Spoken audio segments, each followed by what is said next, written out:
Hello and welcome everybody to another installment of the Racing with Rob and Roller podcast. I'm Josh Roller and I'm in Charlotte, USA. Across this Skype call from me, I'm joined by Rob Peeters, who is in Indianapolis. By the way, it was Mother's Day weekend this past weekend. Happy Mother's Day to any mothers who happen to be listening to the show, and to my mom, to my grandma, to my aunt. Obviously, I wasn't able to be there for the little get-togethers that they had. But Rob, did you have a good Mother's Day with your mom? Did you anything? I called my mom. I called my mom. I think she was happy that. Well, I wasn't sure how busy she was. I knew she was going to be busy on Mother's Day, and so I texted her. I gave her a big long message about how much I love her and everything. And then I said, "Give me a call whenever you can." And then I went to the grocery store a couple hours later, and she called me while I was in the checkout line. So, but that's okay. That's okay because mom knows that I was thinking about it that day. So I think I offered if she wanted to go do something with me on the weekend, but she had plans. So I just let her do whatever. So, but I know she had a good Mother's Day. Well, that's good. That's good. Hey, I'm doing a little bit of a throwback to high school. I'm drinking some brisk fruit punch. Okay. I can't tell you how many of these I drank in the cafeteria at Western High School, and it's quite fitting because, hey, we're going to cover Throwback Weekend for NASCAR at Darlington on the show today. Hosted all three of NASCAR's top divisions, plus we're going to cover the Formula One race from Spain, and Rob and I will share our thoughts to the question, have we found Red Bull's weakness?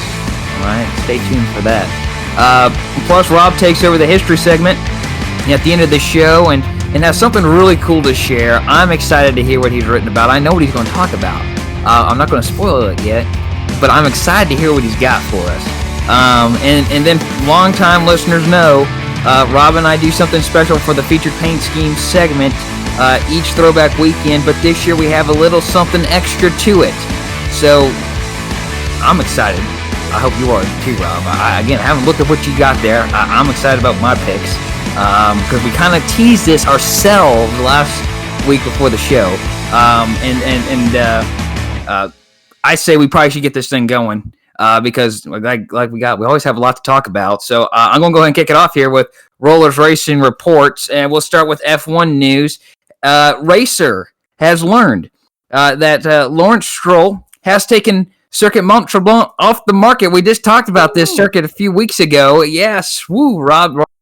Here, Stroll has decided to retain ownership due to changes in his plans. What those plans are, I don't know. We don't know. But he's not selling it. Hopefully it's because, hey, if he does sell it, it's probably going to get demolished. So might as well just retain ownership until you can stack city council with people you can get to vote your way. Bureaucracy at its finest. Yes. That's if we're going to use bureaucracy, it should be done to save racetracks, right? Oh, absolutely. Yes. Nazareth, North Wilkesboro, any track out there. Hey, we saved I-70. I-70 is saved. It's a dirt track now.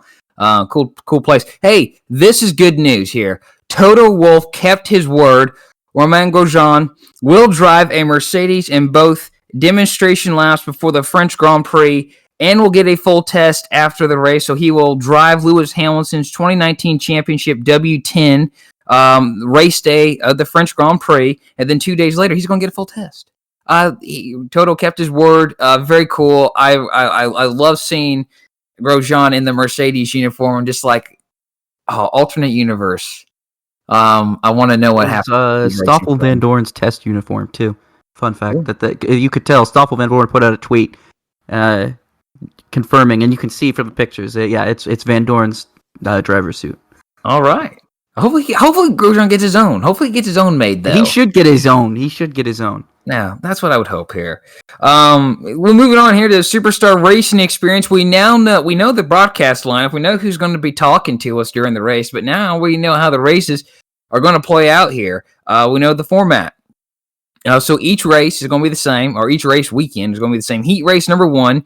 Timed race, 15 minutes. When time is up, the leader is shown the white flag signifying 1 lap remaining. All drivers draw for their cars to start this heat. The field is lined up by a random draw. Heat race number 2 is again timed and is again 15 minutes. When time is up, the leader is showing the white flag, signifying 1 lap remaining. Drivers' finishing position in heat race number 1 will be inverted for the start of heat race number 2. This is a lot simpler than the All-Star race we're going to get. Just thinking that. This is a better setup even for the All-Star. Now, I got to be honest with you. Timed races on ovals are kind of weird to me because it still rubs me the wrong way because I remember when back in like 06, 05, Champ Car used to default to timed races, and they ran a timed race at Milwaukee, and it was just the weirdest thing in the world. So timed heat races are going to be interesting. I'm kind of curious to see how that's going to work out.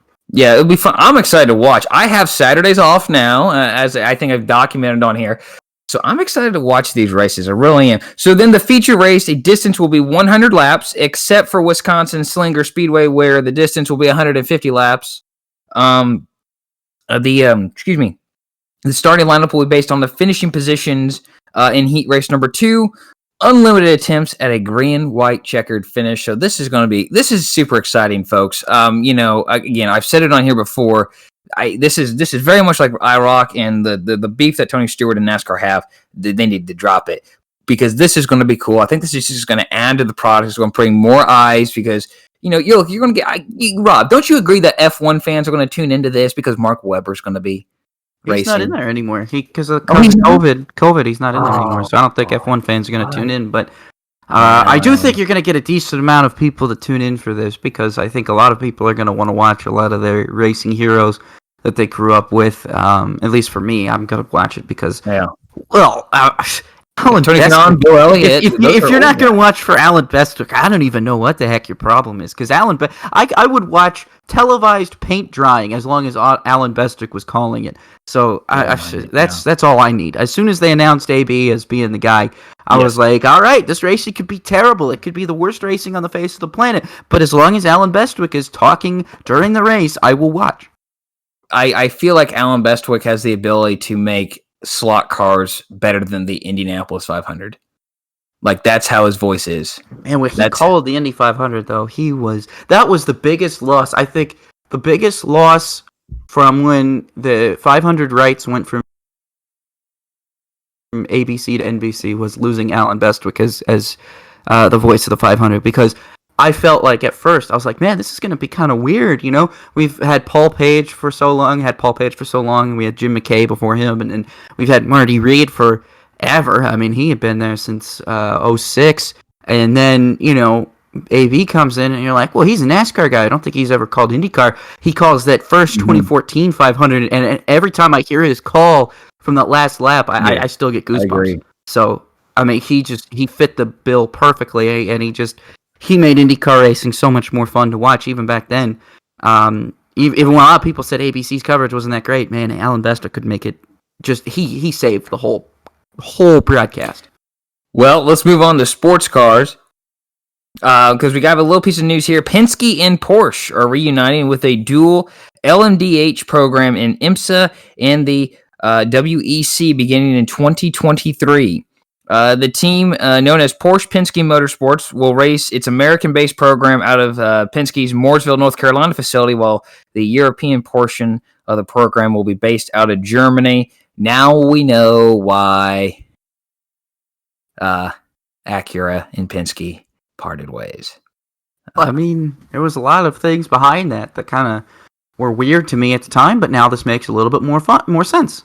Yep, it does. Yes, it does.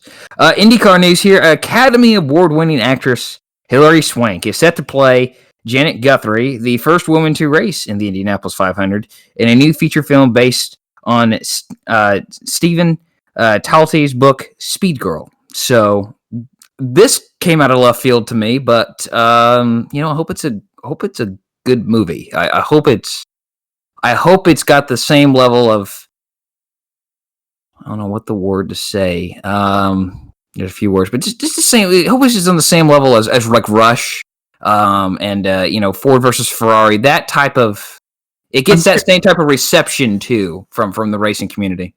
I'm curious to see how it's going, what angle it's going to come at, because the Janet Guthrie story can be, depending on what from what side of the story you tell it on, Like if you tell it from the side of the sporting body, like IndyCar, CART, USAC, they're probably going to tell you a bit more of a whitewashed version than Janet Guthrie would herself. Right. You know what I mean? And it kind of makes me wonder, how much involvement is IndyCar going to have in this? Like, are they going to try and cover up the fact that they were extremely sexist back then?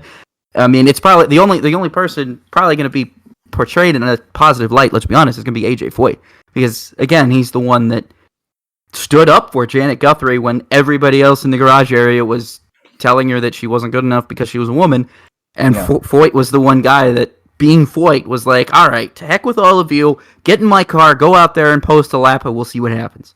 And show everybody that you're better than what they say you are. And she did. She proved them wrong. If Foyt, to this day, gets my respect for that reason. So, yeah. I'm just curious to see how they're going to portray it. That'll be, I'll be interested to see the film. I'll be definitely interested to see the film. But I'm definitely interested to see the angle it's coming at. Because if Janet Guthrie is sitting there being, like, helping the writing process, then I think we have an idea of how it's going to go. But if we get some corporate control in there by IndyCar, I don't know how accurate it's going to be. Right.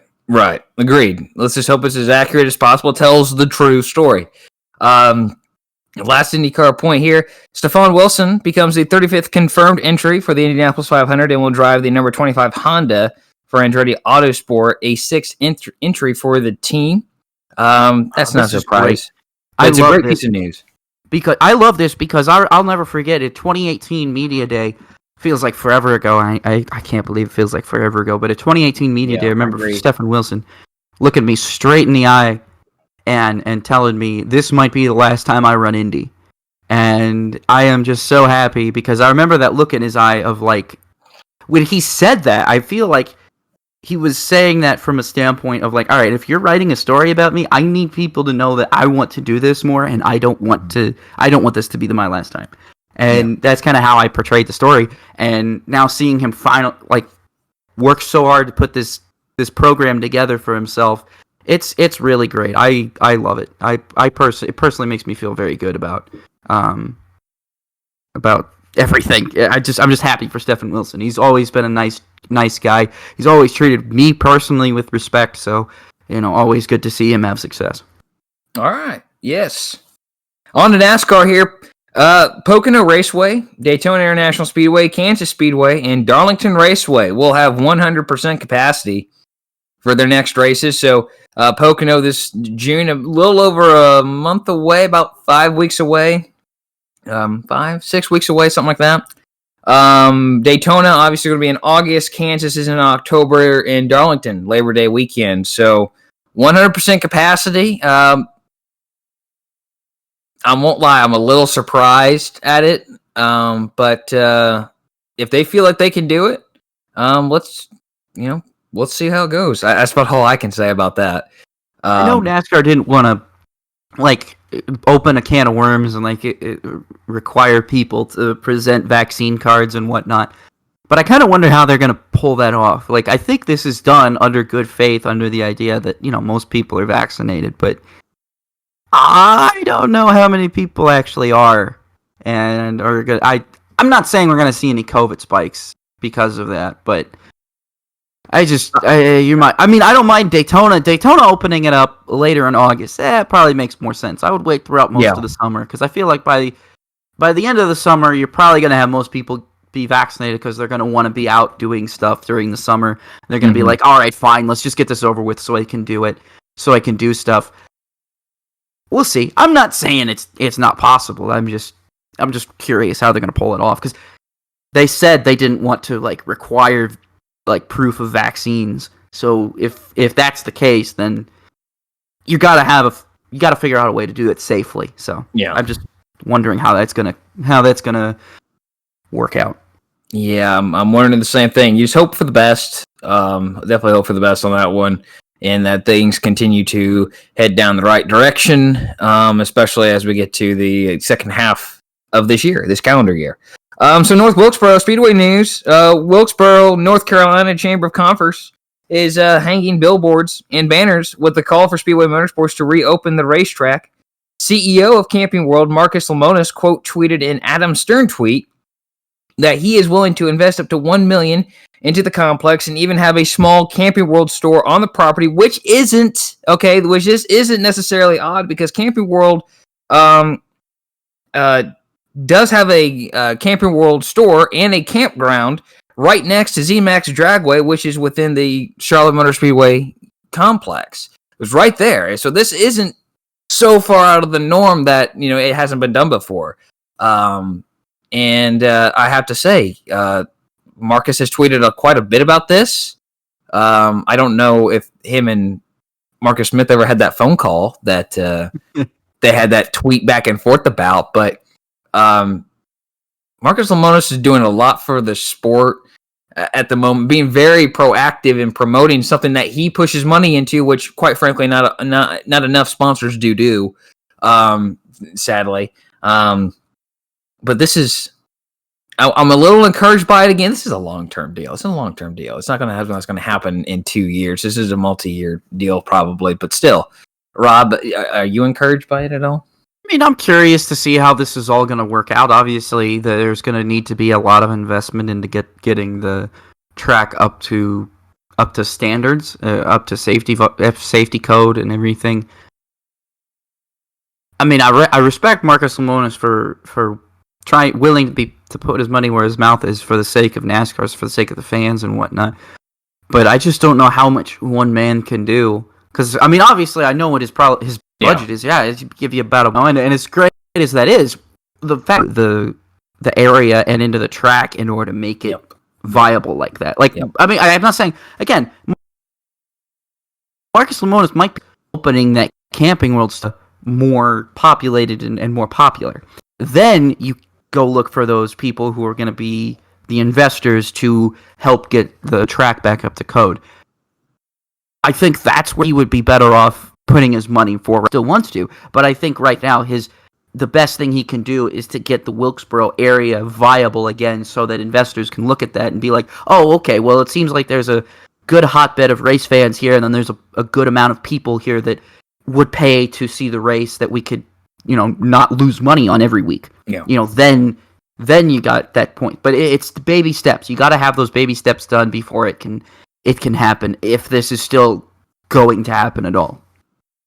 Adam Stern also tweeted that while Chicago remains the primary target for a NASCAR street race, NASCAR is also looking at Mexico City and Denver. If you're going to go street racing, let's keep it to Chicago. I think Mexico City is a really big question mark myself. No, you don't need to be putting a street race on in Mexico City when you have a perfectly good racetrack that's capable of hosting anything. And you have a grade 1 racetrack that can and will produce excellent racing. I mean, it does. It has in the past. It does in Formula 1. It has in Formula E. The NASCAR races, albeit on a different looking track back then, still were entertaining, still were fun. There's no reason to. As for Chicago, I don't know why they want to race in the downtown streets of Chicago so badly. I understand that whatever they're doing with Chicagoland isn't economically viable for some reason now. But if you want my humble opinion, that's based in specifically just nostalgia, I think they should be going to Chicagoland over anything. And as for Denver, I just wonder how that's going to even work. How are you going to get people out in Denver to support a street race? And now here's the other thing that I say. Well, they missed their opportunity. They had Furniture Row. They missed their opportunity. They really did. But and even then, you had Colorado. And you mentioned it on Twitter. You mentioned Pikes Peak. Pikes Peak, to be honest with you, could very well host a NASCAR race. This is the thing that bothers me: is Pikes Peak just needs safer barriers. So you're telling me that NASCAR purchases Iowa and lets it essentially die, but they could go ahead. They could purchase Pikes Peak, huh? NASCAR purchased Pikes Peak, right? But they could put Pikes Peak. Get some safer barriers. That's all Pikes Peak needs. Everything else is still up to code, from what I understand at Pikes Peak. They just need safer barriers in order to get NASCAR to run there. And it's really upsetting to me that something that simple is what is preventing us from going to a very, very unique racetrack that is out in a market that NASCAR wants to reach. Yep. At this point, it would be better, and I think cheaper, to just simply give Pikes Peak management safer barriers and say, here, put these on, and we'll come bring the Xfinity or Cup Series here next year, 2 years from now. You know what I mean? Like, I'm just trying to figure that out. I don't understand this street race push that NASCAR's putting on, and I've made that very clear in past podcasts. I don't think it makes viable sense because NASCAR is not meant to be run on street courses. NASCAR is for permanent road courses and oval tracks. When you start deviating from that, you start deviating from what made NASCAR. You know what I mean? Dirt tracks is fine. I don't mind them going back to more dirt tracks, but when we're trying to talk about street races, I just can't get behind this because you're talking about street races in markets that already have perfectly good racetracks. I mean, if you were talking about a street race in Seattle, that would be different. But we're not. We're not talking about a street race in Seattle. God knows that would never happen anyway, knowing how Seattle works out up there. But if you want, maybe it could get done in Tacoma. Maybe, I don't know. But my point is, if you want to put on a street race, you have to put on a street race somewhere where NASCAR doesn't already go. I don't think they should be putting on a street race, period, but you can't put it on in a place where there's already racetracks and try and act like you're not trying to kill off those tracks to begin with. Like, you clearly are. You clearly are trying to sell Chicagoland, get money for it. You don't care about Pikes Peak. You're not willing to invest money into it. And they don't own Pikes Peak anymore. They bought Pikes Peak back in the day. No. I know Pikes Peak has new... I'm saying they're not willing to invest in it by giving them safer barriers, which is all that they need. Yeah. All the current management needs. NASCAR could very well say, here's a check, go buy some space safer barriers and install them. And that would be that. And then NASCAR could come there the very next year. You know, granted, also, I don't know if they have the money for the sanctioning fee. Maybe that would be waived for the first year or whatever. I don't know. Some agreement could be came to, I'm sure. But, and then Mexico City, Mexico City has one of the best permanent road courses in North America right now. And you're seriously going to just ignore that. Like, you have no problem going to Circuit of the Americas, but it's sister track, Autodromo Hermanos Rodriguez. No, forget that. I don't want to go there. Why not? It's a great track. I don't know. I have problems with NASCAR doing that. I don't know long about it, but NASCAR doesn't belong street course racing, especially in markets where you have pre-existing racetracks that NASCAR has gone to in the past. A couple more points here. I'll make this one, I don't want to make it too quick because it's quite important. But Dale Earnhardt Jr. and Junior Motorsports announced that Junior will race the Fall Xfinity Series race at Richmond and will drive a special United for America paint scheme to honor frontline heroes and the victims of the 9/11 terrorist attacks in 2001. The scheme will be in conjunction with major partner Unilever. The race will actually be contested on the 20th anniversary of 9/11. So that's pretty cool. I saw the paint scheme. I really like it. Really cool what Junior's doing there. And obviously what is going to be a somber day for all Americans, especially those who remember that day. And I'm one of those. And just a day I will never forget. And then the last point here, Rob, the NASCAR unveiled the next-gen cars. I really liked them. I thought they looked good. I don't like that they're going to have underskirts. I believe that's the right terminology, that where it's going to be more sealed off at the bottom, and to make the cars more aerodynamic. I'm not a fan of that. I think they need to be less aerodynamic. But overall, I like the look of them. When you compare, the Camaro and the Camry and the Mustang with their street cars, I thought they looked pretty good myself. I really like them. I think they did a good job. The OEMs did a good job. I thought, obviously they didn't look much different to me from the front, at the very least. They don't look very much different from the front of the car. Well, Ford's a little bit wider, obviously, but it's really only the rears of the cars that look different. So for me, the looks of them, I expected them to look about that. As soon as they showed what the next-gen car looked like, I was like, all right, well, it's not going to be any major differences from the current gen, but it's going to have a different rear bumper, I guess, and what looks like rear diffusers, which is interesting. Not on the Camry, though. Only on the Camaro and on the Ford, which was interesting. I don't know how that's going to work out. Maybe the Camry has it. It's just doesn't look that way. But all that it's down to right now is the fact that it's hard to drive. We need to get this car to race like we saw on Sunday every week. I mean, we'll get to this later because we haven't talked about Darlington yet, but low downforce, high horsepower is the way to go. NASCAR needs to understand this, and they need to make it difficult for the drivers to drive the cars, and that's what it was. It was difficult on Sunday, and so my main thing is as long as this next-gen car is difficult to drive, and it puts the racing in the driver's hands, and it forces the drivers to conserve tires, forces the drivers to try different lines, forces all the stuff that we saw on Sunday, I'm fine with it. I got no major issues. Just, I mean, if it looks better, if it looks more stock, if it makes it cheaper for everybody else, that's great. My major concern is how is it going to race? And quite honestly, we don't know yet, so I'm not going to make any major form any major opinions on it just yet.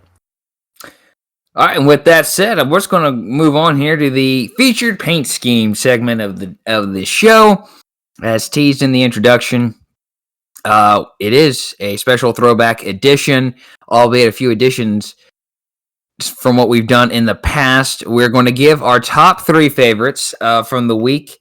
We're going to give our biggest disappointment and our biggest miss. And Rob, why don't you go ahead and go first? I'm going to with the first car that I saw that I immediately said was my favorite one. And I said this on Twitter, I said it's going to be at the back, so it's going to get almost no TV time. It did actually get a little bit of TV time, which was nice.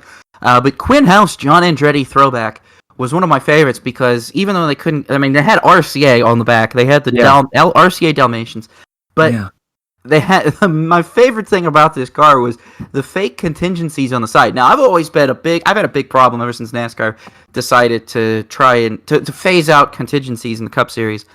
Those side stickers, you know what I mean, Josh? You know what I'm talking about. Yeah, I know ever since they decided to fade those out, I've really I hate most of the paint schemes that come through because they don't look right. They don't look right, they look bare, and they bother me. This one comes along, and I said, this is the best looking car that I've seen in the last 2 years. Hands down. This car comes along, and I know I put it only at number 3, but I said, we need more of these throwbacks to have fake contingencies, because unless you're throwing back, if you're throwing back to a car from the 90s, you have to put fake ones on. You have to be creative. You have to let your designer be a little bit creative. Otherwise, you're not throwing back. I mean, if you're throwing back to a car from the 60s or the 70s, yeah, it looks right without contingencies, because I didn't really have them back then. If you're throwing back to a car from the 80s, 90s, or 2000s, you have to have them. And Quinn House, whoever designed that car, did it right. They did it perfectly, and I applaud them for that. So number 2 is going to go to Eric Jones's John Andretti Throwback. I loved this car when it was announced. Richard Petty Motorsports seldom misses on throwbacks. They nailed it there. My favorite one still, up until about this one, was the Adam Petty tribute that they had a couple of years ago with Bubba Wallace. I loved that one. But now this one comes right out. It's got the STP colors on it. It's got the Petty blue. It gives me 1999 vibes. I mean, it's not a Pontiac, but man, the Camaro with the kick out in the nose reminds me of a Pontiac. So I looked at that. I said, man, this is perfect. That is a paint scheme right there. That just makes me happy to see. I'm sad Eric Jones didn't do as well as I hoped he would, but, just a great looking paint scheme. And then for number 1, I've got to give it to the truck that I loved watching go around there. Every time I saw this truck come on screen on Friday night, I got so happy. It's Timmy Hill's Kenny Irwin throwback truck. So when Kenny Irwin ran in the Truck Series back in 1997 with the Rebastis number 98, I loved that truck. I loved Kenny Irwin. I think that is just the most wonderful paint scheme, best tribute you can do. I need more Kenny Irwin tributes. I'll just say that right out in there. I'm waiting for a Bell South tribute because he drove that beautiful, either or, in his final season, Kenny Irwin drove some really beautiful looking paint schemes that I'd like to see make a comeback. Chip Ganassi needs to really do that, like pay tribute to Kenny Irwin. Chip Ganassi liked Kenny Irwin. Yeah, like I said last year, I think Richard Petty Motorsports and Chip Ganassi missed out on an opportunity to pay tribute to both Kenny Irwin Jr. and Adam Petty. We should have had a Sprint PCS tribute scheme with Bubba Wallace behind the wheel. We should have had a Bell South car for it was 20 years after we lost them, and that was a huge miss last year for me. Sorry to interrupt you. I mean, I'm not saying that the Jimmy Spencer throwback from Ross Chastain was bad. I mean, it was actually pretty good for what it was worth. I mean, it was a very plain and basic scheme, but it sold it. It sold it. You knew what it was throwing back to. So I got to give him creds on that. But it definitely wasn't my favorite. But the Kenny Irwin one was because I just love any time we pay tribute to Kenny Irwin because I miss him. He was an Indiana guy. He passed away when I was 5 years old, less than 5 years old, about 5.5, or 4.5, excuse me, almost 5. And it still bummed me out to that day because I remember when Adam Petty passed away before him, and then I remember when Kenny Irwin passed away. And Irwin's hit me harder because he was from Indiana.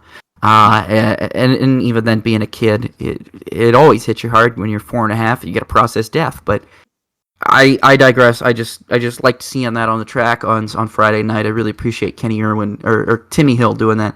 And then I got to give an honorable mention here. I know we only had top 3, but I had to give an honorable mention. This wasn't fair to leave out. But Tyler Ankrum doing a Ricky Bobby, it looked perfect. I mean, it was to a T because he had the same number, 26. You got the same font. I mean, just because you're not sponsored by Wonder Bread doesn't matter. I mean, the thing looked perfect.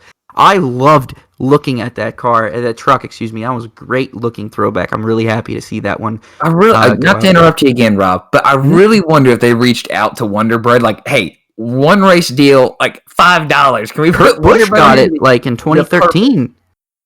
Huh? Kurt Busch got Wonder Bread for 2013. I know. I mean, I would have reached out and I said, "What can we do to get Wonder Bread on the car or the truck so we can have this perfect deal?" I mean, I think it sells itself myself, but I digress. Go ahead. Sorry. I don't know. I mean, it was a good looking truck though. I hesitated to put Sheldon Creed's up here. I wanted to, but I felt like that one was great. I like the fact that they decided, okay, it's going to be a Jason Leffler, not so much a Mike Wallace. I think they did probably the right decision there, if you know what I mean. Or it even could be a Jimmy Spencer. I remember it was funny because I saw the Corey Roper had the 04 truck, and I was sitting there and I was thinking to myself, if in a perfect world where Corey Roper has a really great run, we could see the 04 and the 2 race. Like there was a 2005 truck race at Daytona. You know what I'm talking about? Where Spencer thought he won the race and he pulled it a pit road, but it was actually Hamilton who won the race because Hamilton took the checkered right when the caution flag came out, but Spencer passed him. Spencer thought he won the race because he thought he was ahead when when the caution came out. So it was all confusing, and they had to wheel Spencer's truck out of victory lane. And I remember, I think it was Ray Dunlap who came in, and he looked at me and he goes, "Jimmy, I got to tell you something. Bobby Hamilton won. You didn't." And he looks at him like this dejected, like, "You're kidding me. You're kidding me." He's like, "All right, well, wheel the car out. Let's get out of here. This is embarrassing." I was like, man, that was perfect opportunity to have that happen again. It was cool to see those two cars running together again, or two paint schemes, I should say, running together again. Biggest disappointment for me is going to have to be Justin Haley barely throwing back to Blake Cook. This is crazy because, listen, Elite Filter has barely changed its paint scheme in the past several years. I mean, yes, there's certain things that are different, but it's always been the same basic color scheme. There's certain elements that are probably different than here and there, but it's always been the same basic one. This was not a throwback. If anything, this was a tribute to Blake Cook, if anything. Which I guess you could say is a throwback, but how are you throwing back to something that's less than 10 years old? You can't do that and call it a throwback. I don't really approve of that, throwing back to stuff that's less than 10 years old. So that's why I'm saying that was a tribute to Blake Cook and not a throwback. The biggest miss, I think I talked about this, I don't know if I had, but Ricky Stenhouse paint scheme designer should be ashamed for trying to pass this off as a Tide ride. I don't know what the heck he was thinking when they decided, we're going to do a paint scheme tribute to Tide. No, I have seen, Matt Kenseth did a better job of this in like 2015 than you guys did. I understand Kroger had to be in the car and everything, but you can't call something a throwback when the only throwback is the rear quarter panel and the rear bumper. That's the only part of it that was throwback. Everything, I mean, that's half of a throwback. It's half of a car. You cut off half of a paint scheme and called it that. You would have been better off by, I don't know, combining a bunch of different Tide rides from past years and trying to pass that off as a throwback. This was just terrible. And I don't know if Kroger is at fault. I don't know if it's a paint scheme designer's fault. But whoever's fault it is for trying to pass this off as a throwback just needs to be very ashamed of their work and try better that next time. That's all I'll say. I don't want to be too mean, but they need to try better next time at creating an actual throwback that looks like a throwback and not a brand new scheme with a little throwback flair to it, I guess. Anyway, Josh, you can go ahead and move on and give your top three and biggest disappointment, biggest miss. Yeah, so my top three, this was easy and difficult at the same time because I didn't know what order. I didn't know how to order the first two. But number three is Chris Wright's number 02 Chevrolet for Young's Motorsports, tributing Kevin Harvick's 2003 to 2006 GM Goodwrench Chevrolet in the Cup Series. Or Ron Hornaday's car, or Matt Crafton, excuse me, Matt Crafton. Well, that's right. It was Matt Crafton. It was Ron Hornaday's, but it reminded me the number scheme reminded me of the 29. The same car, but you're right. It was directly to the number 6 Ron Hornaday truck. Either way, Crafton drove it for a year too. Don't forget that. Yep. I always liked this paint scheme. I felt like it was a modern twist, more so on the black number 3, and I just really liked it. I was bummed to see it go when GM Goodwrench left because I really just I thought that was going to be such an iconic paint scheme if Harvick could ever win a championship in the 29 with GM Goodwrench as a sponsorship. So I really like that truck. Number 2 is Corey LaJoie's number 7 Xerox Chevrolet with Xerox sponsorship. Operating out of the Alan Kulwicki shop, might I add. Spire Motorsports operates out of Alan Kulwicki's shop, which I really, really liked. And they brought out the old mailbox with has a 7 in it. It's really cool. They did a lot of neat stuff. He wore a uniform, an Alan Kulwicki uniform out on the pit road before the race, and this one is just spot on for a few times during the race. I know I'm going to say something that dates before it was actually coined, but I actually thought it was the number 7 Ford Underbird a few times out there running around because it just looks so good. And I think he threw a really big curveball for a lot of people because I think there's a few people who expected him to do a tribute to his dad because his dad drove the number 7 for Evans Motorsports for a few years back in the Bush days. So late 90s or early 2000s. So to have this, boom, awesome. I liked it. And number 1, I'm going to go back to Young's Motorsports. This one hits home for me. Spencer Boyd's number 20 Chevrolet, again for Young's Motorsports. Giving a nod to Jack Sprague's number 60 Conway Freight Toyota from 2007. My grandpa drove for that company and for 22 years. So that one was pretty cool to me to see on the track running around. I wish it had a better finish. But that was pretty cool. An instant favorite. There was not going to be another car out there that was going to top it. Even Chase Elliott's Hooters Alan Kulwicki car was not going to top that one for me. So that one goes to mine. Rob, I'm making a last minute change to my biggest disappointment. Okay. I have Martin Truex down here, but I'm going to go with Kurt Busch. I would echo this. This bothered me. He said he was a throwback to himself. I'm like, dude, let me tell you something. If it was a real throwback to Furniture Rail Racing, I bet you those side numbers would have been orange and not bright blue. This was just a terrible attempt by auto owners to make a last-minute, hastily done throwback paint scheme without actually having to put any effort or thought into it. I agreed, and that was basically what I was going to say, but I want to go... I mean, I hate to pick on Kurt Busch. I really do. He had a horrible weekend. He's had a horrible year, but I'm not going to pick on Kurt Busch. In Monster Energy, I mean, I get your brand identity is the matte black, and just a black car or truck, whatever you're doing, in the Monster Energy logo. But, I mean, there are plenty of green and black cars out there, and I always point to it. I mentioned it on Twitter.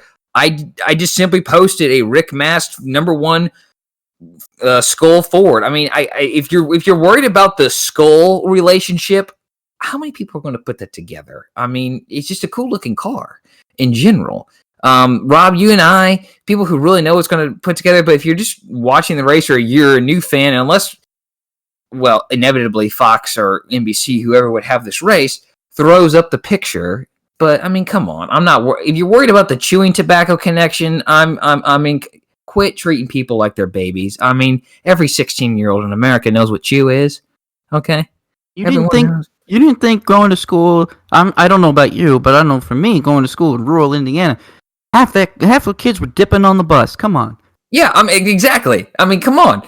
Literally. I mean, there's a kid dipping in class. I mean, It's just the way it is. I don't know how he got through without spitting in a bottle, but he got through the class. Anyways, this kid would spit out the window. Well, that's really gross. That's not cool. I'll on say the that. bus. On the bus. Yep. That's interesting. But anyways, my biggest disappointment there. Even Mike Joy poked fun, throwing it back to last week. Yeah. I thought Mike Joy, line of the day. You can make a great call at the end of the race, but I'm going to still vote that as my best. Again, I'm not trying to super pick on them, but I'm kind of am. I'm sorry. My biggest miss though is Brad Keselowski and Freightliner. Freightliner may not have a far back paint scheme. I mean, they have some of literally the last 10 years in NASCAR, but they have a pretty rich history dating back all the way back to 1929 and the defunct Consolidated Freightways Trucking Company. You could have gone the route of Caterpillar and made some sort of weird looking truck paint scheme. I don't know. That would have been a better effort than what they came out with. Granted, the Freightliner paint scheme is a great looking paint scheme, but it's just not a throwback. Or they could have done, hey, get this, an Alltel paint scheme throwback. All right, they could have done that. The sponsorship doesn't add up, but black and white and gray still could have done it. Let's not go that far. Had Verizon sponsored it, I agree. And Verizon could have done that too. Yeah, you could have had an Alltel sponsorship. Yeah, but they didn't. It was Freightliner, and I thought again an Alltel paint scheme would have been a much better effort than that. I'm sorry. I just feel like it was a huge missed opportunity in my book to honor a successful part of Penske's career and a long storied sponsor or a long storied company. All right. Well, that's enough of that. We hope you enjoyed that. Let us know what you guys thought. Let us know what you guys thought. Use the hashtag Robin Roller and let us know what you guys thought were your top 3 favorites or even your biggest disappointment, biggest miss. What paint schemes do you love? Which paint schemes do you hate? Did we miss one? We only picked the top 3. There were way more paint schemes out there that I went through. I had a lot of trouble compiling my top 3. I maybe made and deleted this list like 3 or 4 times. So believe me, guys, if you think we missed one, let us know. Agreed. Let us know. All right, on to the top takeaways here. Camping World Truck Series. First off, I thought this was going to be kind of a snoozer until there was an accident. And I thought the race, other than the lead, was pretty good.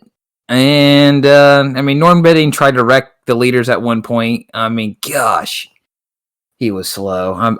He was slow. God goodness, need to get him off the track. Sorry, Norm. I might sound like I'm picking on you, but man, that was a close call. We almost had 3 trucks wreck there. 1 through 3. I always picture Norm McDonald instead of Norm Benning, and I don't know why. Okay, interesting. Yeah, I don't know. I just think it's funny to imagine Norm McDonald driving instead, because I feel like he drives like Norm Benning does. Okay. I don't know what I just said. Okay. I don't even know how to respond to that. I don't know how to respond to that. All right. Scooting along here. Sorry, Rob. What is in my Mountain Dew? It's a diet. Is it diet? Is that why? No, it's 0 sugar. Oh, that's why. It's I like it. I'm sure. I've had a 0 sugar Mountain Dew, but if you're looking for the kick, you want to get the full effect. No, actually, you know what's really good now is Dr. Pepper 0 sugar. I've tried that. I like it more than Diet Dr. Pepper, which I never thought I'd say. Okay. All right. We all learned something there about Rob. He confuses Norm Benning with Norm McDonald, and he likes Dr. Pepper 0 sugar more than Diet Dr. Pepper. All right, Rob, what do you think about the big one at Darlington? Lots of guys. I thought that was the craziest thing I've ever seen. Lots of guys pushing and shoving and basically trying to get out in front of the other. I felt like that was inevitable. My favorite thing was you texted me, and so I have YouTube TV, so my stream's a little bit behind, and Josh texted me WTF in all exclamation marks, and I don't know what's happened. So I'm watching the cars come to a restart, and I'm like, they're all gonna wreck, but how? And as soon as I start to see like the truck's rears start to get squirrely, I'm like, yep, there they go, there they go. Oh, there they go. And they all wrecked. It was like 4 wide cars trying to get through there. It looked like a major mess. Made 4 wide trucks, excuse me. I keep forgetting to call them trucks. Just looked like a huge mess. Guys just being impatient. I understand it was getting close to the end of the race, but you can't do that. I mean, you just can't do that. Well, they you were can't doing be it that on every aggressive on a single restart and then restart. take yourself out and then take a bunch of other people out. It's just guys being way too impatient way too early, I think. And even though it was late in the race, you still, it's not a green-white checker situation. If pushing somebody out of the way isn't going to immediately get you a better position, you still have to pass a bunch of drivers in front of you. Even if you wreck everybody in front of you, you still have to pass drivers. So I just thought it was way over-aggressive on everybody. And John Hunter Nemechek spinning the tires didn't help, quite honestly. I understand it's tough when one guy spins the tires and doesn't go and you're waiting for him to go, but there's better ways to do it. You gotta either cross that line and then pull to the inside, or just try to push him without turning him. You know what I mean? Yeah. And I just didn't seem like anybody tried that. I thought it was inevitable. We saw it on a couple of different restarts where one of the guys on the front row got squirrely from the guy pushing behind. I mean, it was just bound to happen. And it just so happened to take out the best truck in this situation, and he got away with not too much damage, but it was certainly crippling damage. He wasn't going to win that race anymore. But you know what? It snapped Toyota's winning streak. Chevrolet's now there. Sheldon Creed got that monkey off his back, went to victory lane. It was great to see Creed do it in a Jason Leffler tribute, but also every time Sheldon Creed wins, I think it's important because it's still disappointing to me that he's going out there most races with a plain white car. And I don't know if you caught this. It was interesting. I know what you're going to talk about. Marcus Lemonis and everything. Yeah, he offered him $15K, and it's like, yeah, but we're worth more.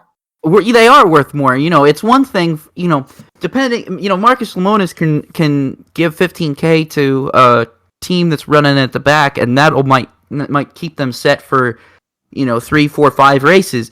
But if you're GMS, your operating costs are much higher than that. And it's not your fault that your operating costs are that high. That's how much it costs to be competitive.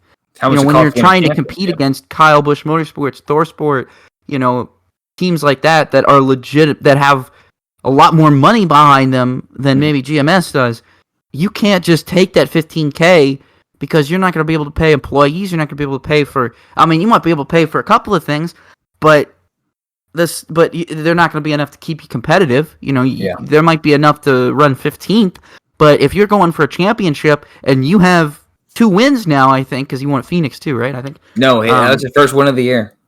That was his first win? Toyota's won all 7 races prior to this. You're crapping me. Okay. But anyway, my point is now he's in the playoffs. If you want to have a legitimate championship push, you can't take that much money. No. And I understand where that little money is coming from. Where he's like, money, it's little money. No, I know. You can't take that little money, I should have said, yeah. I understand Lemonis being upset about it, but at the end of the day, if that's his budget, it's kind of crazy where they'll offer $1 million to help out, to help out North Wilkesboro, but $15K is all he's going to offer the defending champion of his series. I think he's looking at it from the bigger picture of, I'm willing to help any team willing to come to me and ask for money. I'll give you some of that. So if 10 cars are coming to me each race, well, that's $150,000. There's 22 races in a season. I think he's looking at it like that. I guess I'm not a multi-millionaire, but neither of us are. Heck, I'm not even a thousandaire. I am a thousandaire, barely. I would say that I get where Marcus is coming from, and I respect him saying it's unprofessional. I kind of thought that's not the best look, but I think it was Sheldon Creed going out publicly and saying, look, hey, we didn't take the money because we're worth more than that, because it does devalue the overall sponsorship. And it was a great debate. I think it was one that was certainly needed, and to highlight that, look, we're not going to just take any money. We need to take money that we're worth, that what's going to help us compete for championships, not just pay the tire bill. You know what I mean? So I could have been handled a little bit different, better, maybe not. But I enjoyed the back and forth between Marcus and Jenna Fryer too, and Jenna Fryer did a great job, I think, of mediating. That's one side from another. Say often is Jenna Fryer did a good job of mediating. Yeah. All right. Well, anyways, I'm gonna tell you this. If you want to talk about the Xfinity series, I'm gonna let you do that because this is the weirdest thing to me. I gotta explain this before I preface this. I didn't want to tell you this ahead of time because I felt so ashamed of it. I woke up on Saturday morning and I was watching the F3 race. I was watching Formula One qualifying, and I was watching. I got up early to watch Spurs game, and I had the worst heartburn in the world. Right. Okay. So after the Formula, it was Formula E. I watched Formula E, and then I watched Formula One qualifying, and then Formula 3, and so forth. And after the Formula 3 race, I had the worst heartburn in the world, and I don't have any Tums and anything. So, and it was raining outside. I didn't want to go outside and go grab Tums or whatever. So I just felt, okay, I'm going to take a nap and sleep this off. I put the race on in the background, like put FS1 in the background, just so I'm like I can listen to it. Well, I don't know how this happened, but I slept through the whole race. I took a whole ass nap through the whole race and woke up, and Allgaier was giving his interview. Yeah, perfect timing. And I was like, you're kidding me. Did that just happen? I mean, my heartburn was gone. Heartburn was gone, which was good. But I thought to myself, you're kidding me. I slept through that whole race when I said I was going to take an hour and a half nap and then get up and watch it. And I slept through the whole thing. So I feel really stupid about that. I tried to watch a lot of it on DVR, but I wasn't able to. So I don't have a lot of the context around the Xfinity race. I have ideas of what happened, but I don't have a lot of context. So I'm going to need your help to lead the conversation, because usually every week I'm the one who actually does watch all the races. This week, some acid reflux decided, hey, you suck today. Go take a nap and miss the whole race. Well, I guess I'm the one who watched all the races this week, and I didn't watch the Cup race live, but I watched it this morning. Bet you didn't watch the Supercars races. Well, you're right. I didn't watch the Supercars race. Did you watch Formula E live, too? I didn't watch Formula E live. I watched the Formula we're talking about in the top Formula E. I missed one race. All right, fine, you got me. Anyways, the Xfinity race I thought it was a good race. I mean, the package is just so good for the Xfinity series. I mean, just right there, you're going to have a great race no matter where you're at, right? Off day for Colleague. They had speed in Allmendinger, and he led laps and was up front. But as a whole, was just an off weekend for that entire organization, where we've seen them running up front a lot this year. Just missed it today. Hey, it happens. What are you going to do? Cindric led a little bit early. Then he fell off, kind of like, where'd he go? I feel like that's kind of been a common theme. I think the first 5 races of the year he did really well, was the car to beat each race. And then now the last 4, you got to remember too, they've only raced twice in the last 6 weeks, the Xfinity Series. So that certainly takes a toll on, momentum. But, Team Penske and Austin Cindric are off, but they did win the first stage, but they kind of fell off after that. Hemrick would look good, but the race, like I said, was pretty solid. But it all came down to kind of this late in the race. There was a caution on lap 127 of the scheduled 147 laps, and that was for an incident between Gray Gaulding and the 07 of Joe Graff Jr. And that kind of set off this interesting cycle. Ty Gibbs was really good too, and he got busted for speeding twice. The poor guy. Should have put Ty Gibbs as my honorable mention, because I like that paint scheme. Even though it's already been done before by Kyle Busch, I still liked it. It's always nice to see that whole interstate battery scheme running around there. It is. Well, he got busted for speeding twice. And then you had another caution. Graff spun out again. Never saw what happened exactly, but he backed it into the wall. And then you had a caution with just a few laps to go. And it was very questionable, because Ryan Vargas got loose and spun. I mean, started kicking up smoke in turns 1 and 2. Didn't spin out, got it going, is going towards the backstretch, heading straight, and then all of a sudden the caution comes out. I'm like, really? You waited this long? Because, let me remind you, Who was leading at that time? Well, Justin Allgaier was leading at the time, but Josh Berry just about won this race because of that. And that was disappointing to see. You'd think we kind of all nodded up to him like, hey, if he's going to win a race this year, it's going to be Martinsville. What did he do? He went out and wins Martinsville. Did you ever expect Josh Berry to have a chance to win Darlington? I mean, I wouldn't have pegged him as it being impossible, but I don't think I would have pegged him as being as good as he was.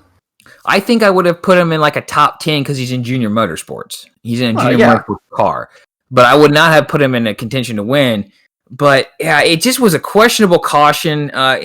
Justin Allgaier gets good on the restart, and Josh Berry tried to pass him, went on the inside, almost pushed him up into the wall. Didn't touch him. There was no contact. But he ended up holding off. Who did he hold off for third? Gotta look up here. He held off. That's right. He held off Brandon Jones there. So yeah, it was a good race, quick race. I don't like it when the Xfinity series and the Truck series are the same length. The Xfinity series to me should be at least 50 miles longer. I digress. Won't go any further detail of that. But the big thing was, Rob, I don't know if you've ever. It's the first time I've been in this situation in any journalistic sense. I had just hit submit on my breakdown for frontstretch.com, and the next thing, like instantly that pops up, our good friend Daniel McFadden, who now writes for frontstretch.com, goes, could be breaking news here in a minute, because he tweets, I forget who the two tweet, I know one was Chris Knight, and it had like the eye emojis. Well, what happens a few minutes later? Noah Gragson gets disqualified because he won. The important thing there was he won the Xfinity Dash for Cash. It was going to be the first guy to win 3 of them in a single season. Was going to go try to win all 4. No guys ever won 3, so therefore no guys ever won all 4. He gets DQ'd. Car was ride height was off. The line was off, and I'm like, you've got to be kidding me! I just did submit on this story. And so I'm following. There's a little conversation going on, and I go, so do you want me to go ahead and edit my story for you to the editor?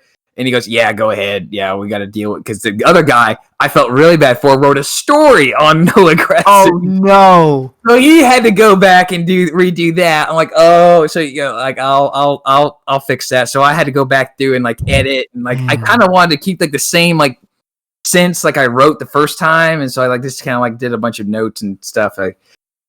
First time I ever had to do that, so I was like, what do I do? But yeah, so that was a kind of little fun anecdote on that one. So I felt bad for Noah Gragson on that one, because that whatever the penalty was did not make that big of a deal. But rules are rules. He was out of alignment. That's the way it goes. Thank you, NASCAR, for that change they made back for the 2019 season of, hey, we're kicking you out, disqualified. So good job on that part, sticking to the principles and stuff. But yeah, a good race. I didn't want to say this. I totally forgot. On that last pit stop, like 7th, like Allmendinger was running 7th, and a couple other guys behind him, they pit on you're going to have a green-white checker, they pit for tires. But the problem is, 17 cars stayed out. So where does Harrison Burton, the first guy off a pit road restart? 18th. Are you going to get back to the top 5 in 2 laps? No, you are not. You are going to need multiple cautions, which they didn't get. So a lot of guys cost themselves top 10s that day, but Harrison Burton ended up getting a top 10 because of the Noah Gragson DQ, who finished 4th, which elevated Jeremy Clements up to 5th, and it's his 5th career top 5. All right, that's all about the Xfinity Series. Good race. Allgaier won. It was cool. Oh, I did want to say this. Rob, you've picked on television broadcasters before. All the time.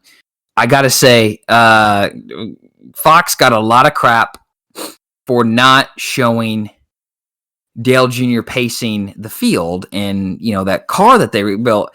And I'm like, why in the world would you not show this? What is so important that you can't even show this for 30 seconds? It's going to get clicks. You film it and then you post it on the internet. You're going to get more people liking, oh, that's so cool, man. Oh, he should race that thing. He totally win. Could you imagine the comments you get on that? And if you throw an ad in the beginning of it, you're going to get all that ad money. I don't know. Very disappointing. Drop ball. for the Fox broadcast. Anyways, on to Formula One. Ooh, this is the one I actually did watch. Yeah, this was a good race. Kind of. Yeah, kind of. Look, it's Barcelona. When does yeah. Barcelona produce good racing? Never. Yeah. And even with whatever change they made to the circuit, that it made no difference. And I didn't think it would. As soon as I saw what they were really going to do with it, I said, you had more passing before that. That was a better passing zone before then. All you've really done is made it more sweeping, and it's harder to pass now.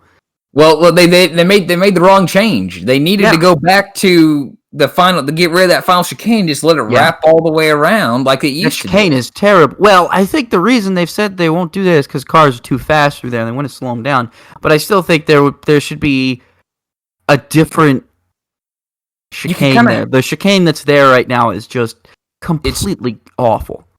They need, instead of having Rob, I know our viewers can't see this, but if you look at a track map, where it would sort of sweep through, just kind of have like a little more of a bus stop, not really a chicane, but a bus stop where you kind of have to just kind of get out of the gas a little bit, but not brake, and then you hit the gas.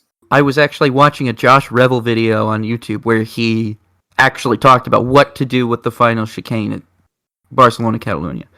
It's a really interesting video. He asks this question on Twitter, and everybody comes up with he posts the best ideas or funniest ideas or whatever. Yeah. He talks about them some ideas of what you could do to change it, and there's a couple of good ones making it a sweeping S or something instead, or at the very least giving it.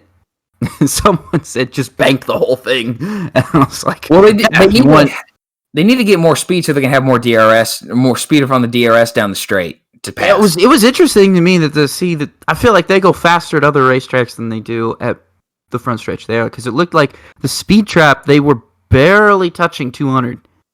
And I think at Bahrain they hit 206. Yeah. So that was with DRS. So with DRS, I think they were just barely nipping 200 miles an hour, whereas most other places like Bahrain or whatever, they get a DRS sniff, and you could get to at least 206 to 210, pretty easily. I mean, you have to brake. It's very, very brief that you're at those speeds, but you can hit the speed right. I want to talk about a little bit about Formula One because this was interesting. I thought originally, I was like, this is going to be another interesting strategy duel between Mercedes and Red Bull. I was really surprised to see Verstappen not win the race despite beating Hamilton into lap 1. Obviously, the safety car didn't help. Which, of course, it wasn't going to. But even then, I was still surprised to see just how well Mercedes' strategy worked out in the long run.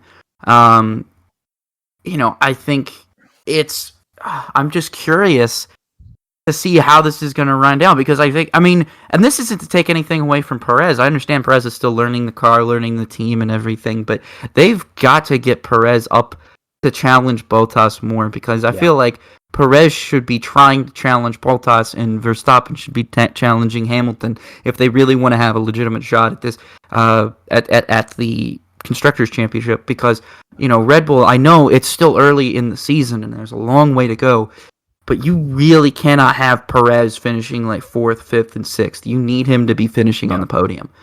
He has to be finishing 3rd or 2nd, and that's really the bottom line. And that's just no fault of Perez. Perez has proven before that he can finish on the podium. I think it's all a matter of his strategist, and him meshing with the team, him meshing with the car. It's going to take a few races, I'm sure, and they're still getting it. But if let's say Perez stays on for another season, which I'm assuming now he will, right off the bat next year, it's got to be Red Bull's got to be focused on 1-2s. The field's going to be a little bit more even, assuming that the cars do what they're supposed to do. Now's the chance to really go after Mercedes. I mean, this year, if anything, if they don't win the Constructors' title this year, they should or if they don't feel like they're going to win the Constructors title, they should still try to and use this as a test run for next season, because next season is going to be the best opportunity to really take the fight to Mercedes. The best opportunity Red Bull has had to win a Constructors Championship since 2013. And that is really going to be key right now.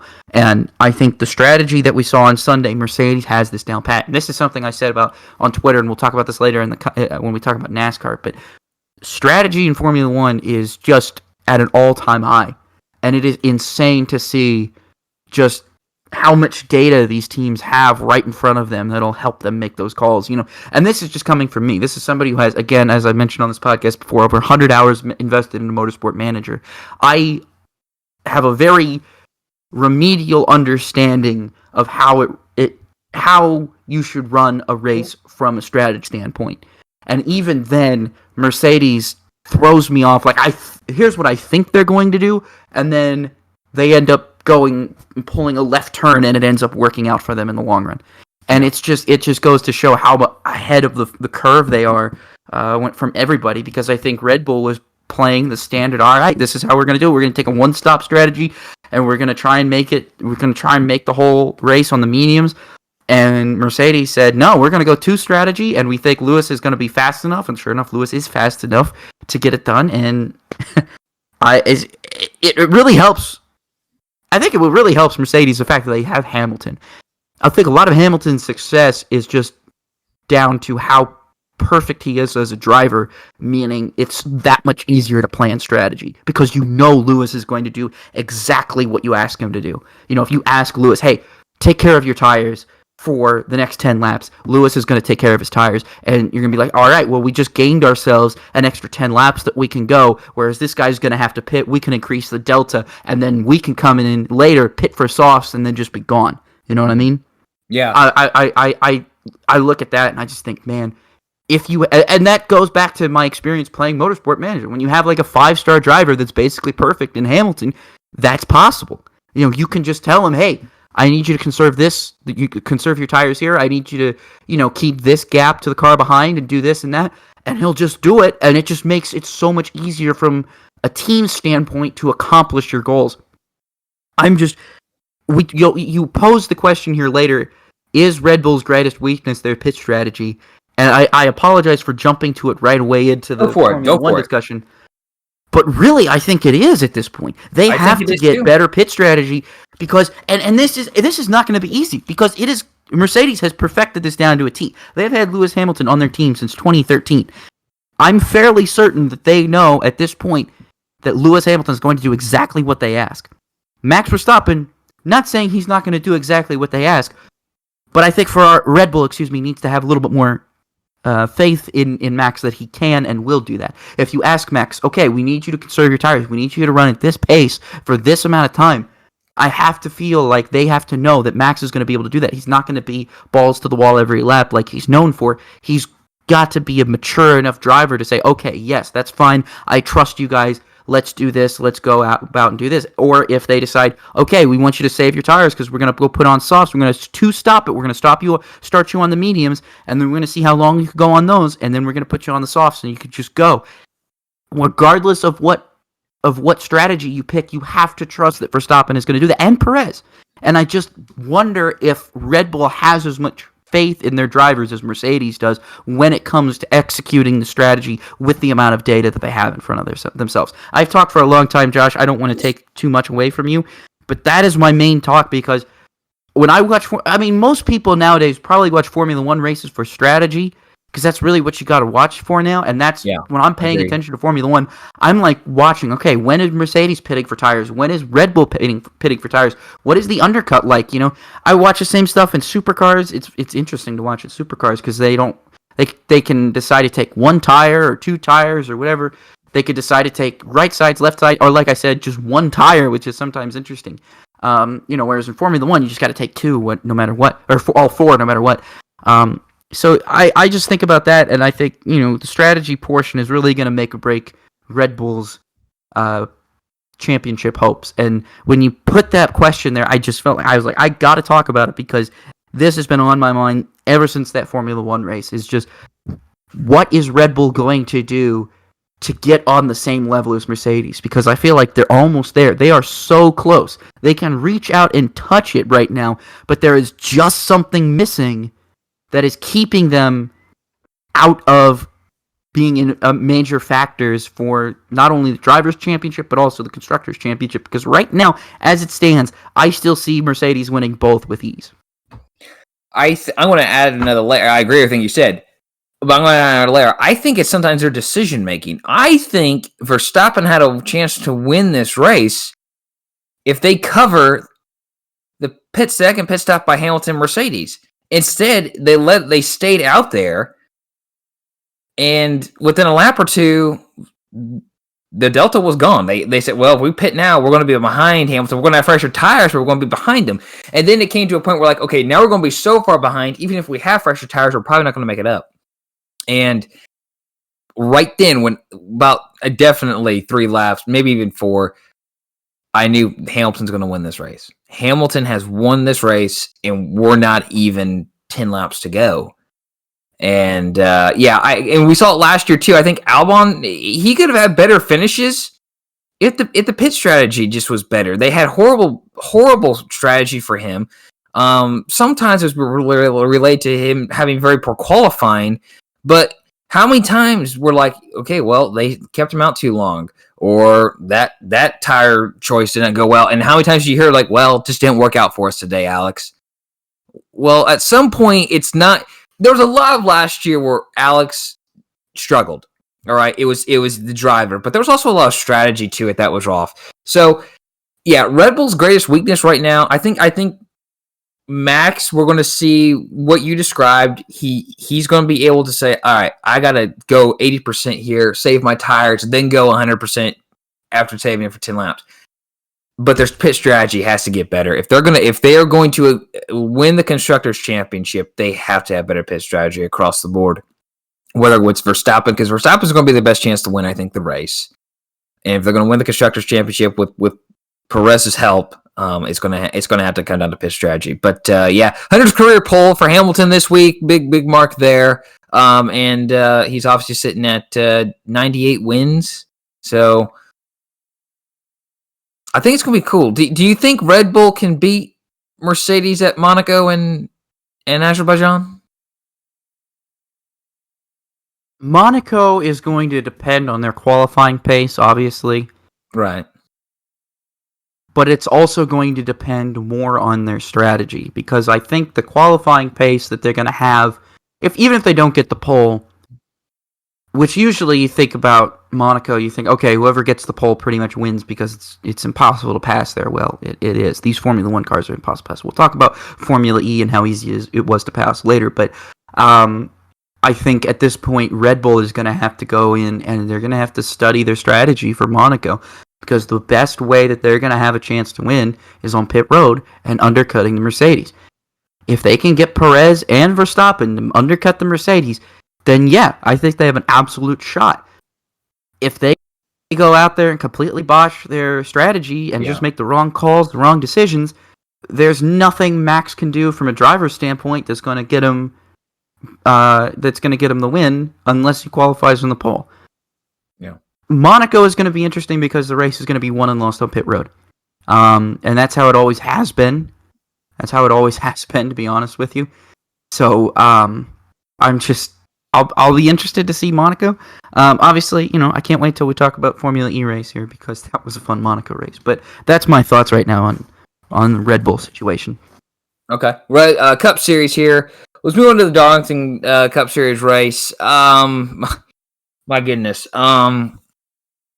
If you take, first off, I'll say I thought it was a good race. I thought it was a good race. Did Martin Truex Jr. go out there and kind of spank the field in that matte black semi-throwback car? Yeah, he did. But you know what?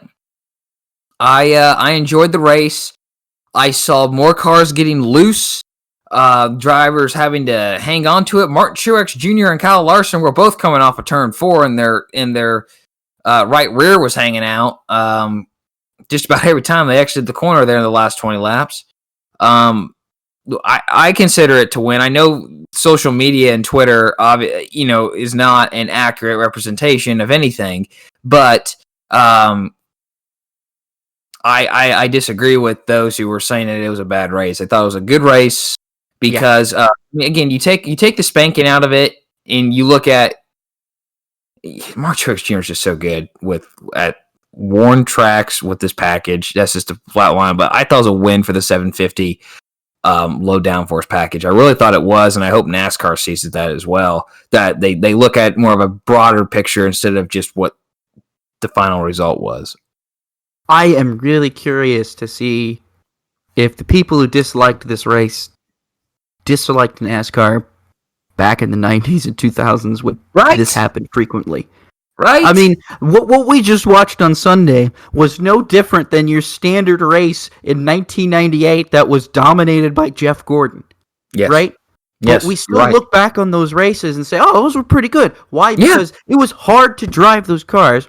There was a lot of passing. There was comers and goers. There were tire fall off. You had to conserve your tires, and you had a lot of interesting and great pit strategy. Now, this bothered me. Is Utter was, and people have their own opinions on Jim Utter and whatever. I'm not gonna say mine right now because I don't really think he cares, and I don't care enough either. I'm not gonna say anything. It's not. I don't have negative opinions of him. It's just a very meh opinion on him, I guess.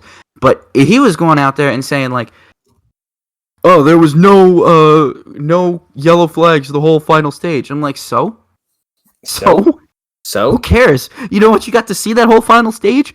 Legitimate, great pit strategy, and interesting, great tire fall off, and drivers having to drive their cars with worn tires. Yes. And, everything that made NASCAR great back when you started covering it for the Charlotte Observer. You know what I mean? I mean, where are we as, not just a media scrum now, but as race fans? Where we look at something, we literally get a glimpse of nostalgia, and we say, oh, gross, I don't like that, because it's current, or whatever. No, I look at that race. No, even then, the finish doesn't matter. I don't care if you look at the finish and say, oh, well, it was boring because Kyle Larson couldn't catch him, or, oh, it was boring because, Truex ran away with it. No, I don't care. Do you guys have any idea how awful it was in the 90s, unless you were a Jeff Gordon fan, to sit there and watch that man win 13 races in 1998. If you are a Dale Earnhardt fan, you got one race to see your man win the Daytona 500, and you had to ride that high the entire season while your greatest enemy won 13 races and whipped your boy in the championship. Like, no, if you're an Earnhardt fan, you hate that guy. But let me tell you something. Those Earnhardt fans still tuned in to every single race and said it was a damn good race. I bet you, even though Gordon won the race, they didn't care. And I look at that and I say, Truex is not Jeff Gordon. I'm not going to ever say he's comparative to Jeff Gordon. But what I will say is he won that race like Jeff Gordon won the majority of his races.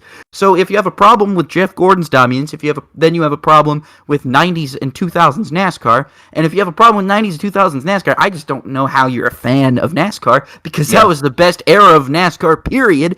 And you're never going to get any better than that, and what we just saw on Sunday was the closest we've come to that since 2014. Yeah, this was, a great race. I don't know how you can find anything wrong with it. I really don't. Yeah, I said this on Twitter, too. I said, I hype up supercars, I hype up F1 feeder series all the time, but the Cup race this week was hands down the best race I watched from a strategy standpoint, from a racing standpoint, from an action standpoint, everything.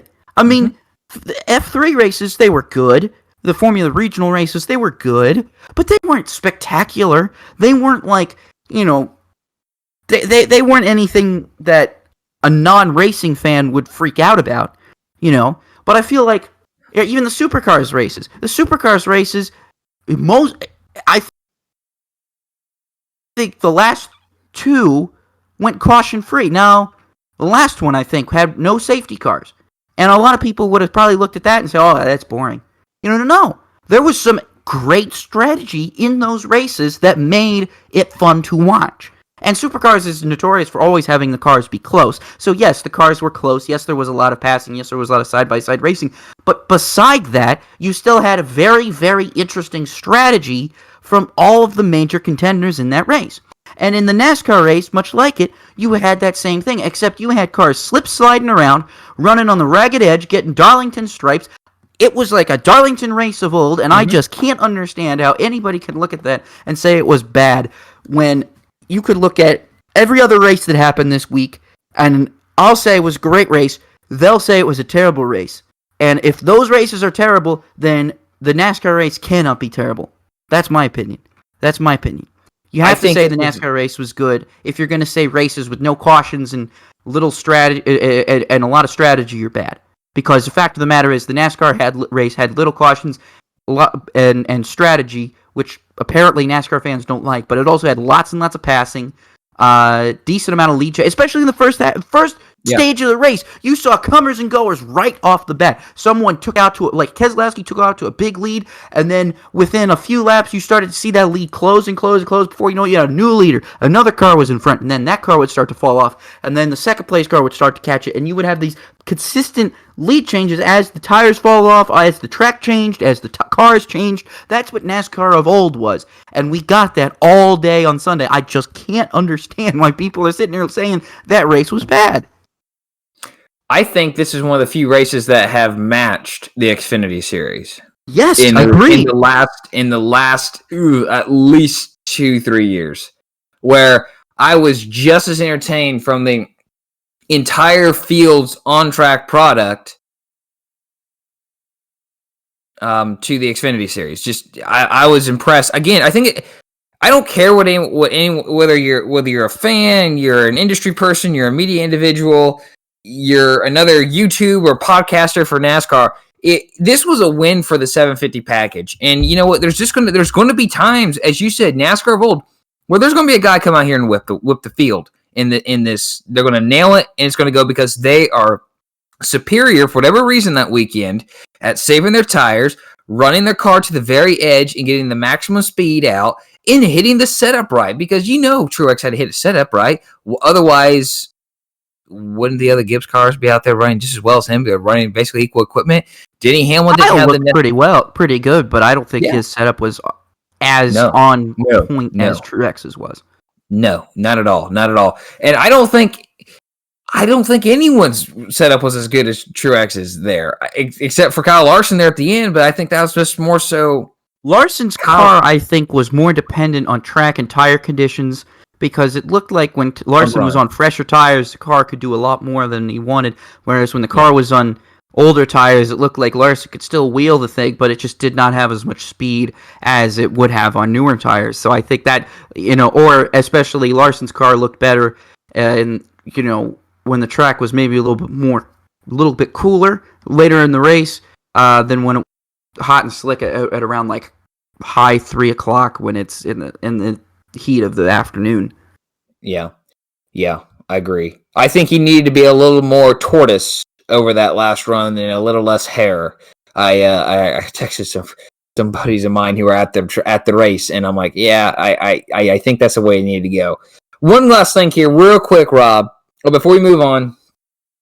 NASCAR judged that Bubba Wallace was involved in that Kurt Busch wreck. Like he was involved in the wreck, and therefore could not receive the free pass.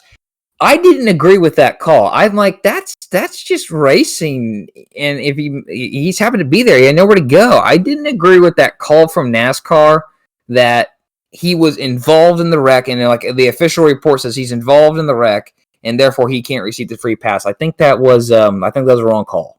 What do you think? I'm going to disagree with that because I think I've seen NASCAR make that call before, where if a driver was involved, I mean, it's a known rule. It's a known rule. I agree. It's a known rule. I've been aware of the rule. So when you look at the replay, I think from obviously what we saw, I think probably was a bit different from what NASCAR saw.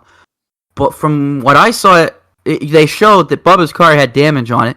And I think it was a judgment call by NASCAR. And I think they probably had to do it. And I think they did it right. And here's why I think they did it right is because Bubba, first of all, Kurt and Bubba were both racing for that lucky dog position. They're both racing to be the first car one lap down. And I think that had something to play into it because I think when NASCAR looked at that, they said, okay, well, the car that just spun out the car that caused the caution is now going to be the beneficiary because of this caution. Now, regardless of whether or not you think it's a racing deal, Bubba still spun Kurt out. You whether or not he did it on purpose or not is irrelevant. The fact of the matter is he still has front end damage. He still has damage to the front of the car. Kurt Busch is out of the race, and we have a caution.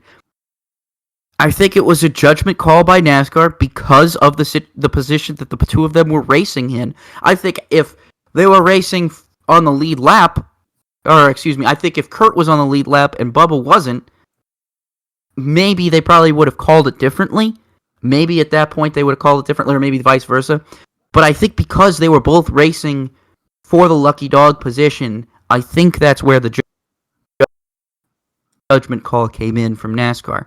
Now, I understand your point of view as it being the wrong call. I can understand where you're coming from on that. But I'm going to have to side with NASCAR here because I think that if you earn the lucky dog, you can't be involved. You can't be one of the reasons that the caution comes out. So if you get loose and spin up into a car and they wreck, even if it's not your fault, you just got loose or whatever. Well, I would say that. I would agree with that. I would agree with it. If you got loose, I would agree that you caused the caution because your car got loose. You lost control of your car for whatever reason. I would agree with that. That would not be worthy of a lucky dog. I look at that situation and I think, maybe NASCAR is looking at something. Maybe they have data that we don't. Maybe they saw Bubba. They have data that we don't, is when I'm going to go off. I'm going to give them the benefit of the doubt as well and say, okay, they probably know something that I don't, and this led to that judgment call.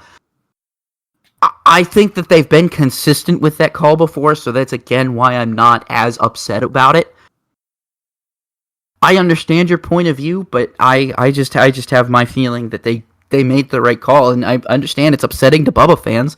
I mean, if it happened to Casey Kane, if he was out there and that happened, yeah, I would be upset too. I would probably say they made the wrong call. But looking at it specifically from an not really an outsider's point of view, but strictly from an I don't care point of view, I think NASCAR made the right call. All right. Well, with that, we're going to go into the weekend wrap up. And Rob, I'm going to hand this over to you. Actually, watched every single one of these races. I didn't miss a single one. Well, that's good. That's good. Let's just say we're almost at a 1 hour 30 minutes here, so wrap this up real quick for us here. Give us the cliff notes of the cliff notes. ARCA Menard Series East, Nashville Fairgrounds. Sammy Smith wins on debut. That was really, really cool. He had a great run that day. It was a great race at Nashville. Really good stuff from the ARCA Series. Even though there was only 13 cars out there, they still put on one entertaining show, I thought. Mainly because a lot of the cars were really, really close up at the front. Sammy Smith did a great job winning that race there. Again, like I said, on debut. Next race here, Supercars was at the Bend this weekend, the Bend Motorsports Park out there in Adelaide. Andre Heimgartner won his first ever Supercars victory for the brand new Kelly Grove Racing. Now Kelly Racing, there is now Kelly Grove Racing because they've got David Reynolds and Penrite sponsorship there. But Andre Heimgartner was in that team. He finally got himself a win. It's his first Supercars win of his career, so really good to see that. In race number 2, Anton De Pasquale, the guy I said was probably the most improved driver I had seen over the 2020 season, got his first win for the Dick Johnson Racing outlet. And this was interesting. This was great. So him and teammate Will Davison basically started on the pole. They had a great battle into turn 1, or they started on the front row, They had a great battle into turn 1. De Pasquale had a really great run, and he had built up a great lead, and then going into turn 1, he locked up his brakes going into turn 1, and he had about a 2 or 3 second lead that evaporated as soon as he locked up those brakes, and the whole race was on. It was on playing 100% defensive mode, and he basically rebounded from his accident to still pull off his first ever victory with DJR. So a good win for Anton De Pasquale. Great Supercars race as well. And then race 3 at the Bend was won by Cameron Waters. He gets his first victory I think that's his second victory. I'm not sure. I'll have to check on that. But Cameron Waters wins again for Tickford Racing with the third race. So definitely drivers who were not named Shane Van Gisbergen winning this weekend is always welcome in Supercars. Heck, anytime a driver not named Scott McLaughlin wins is probably welcome too. But to have 3 different winners in the weekend was really, really something, especially for Heimgartner. I'm so happy. It was so cool to see him get that win. I mean, it's always cool when you see a driver get their first win, but that the way that was a victory in the wet. I want to make everything clear.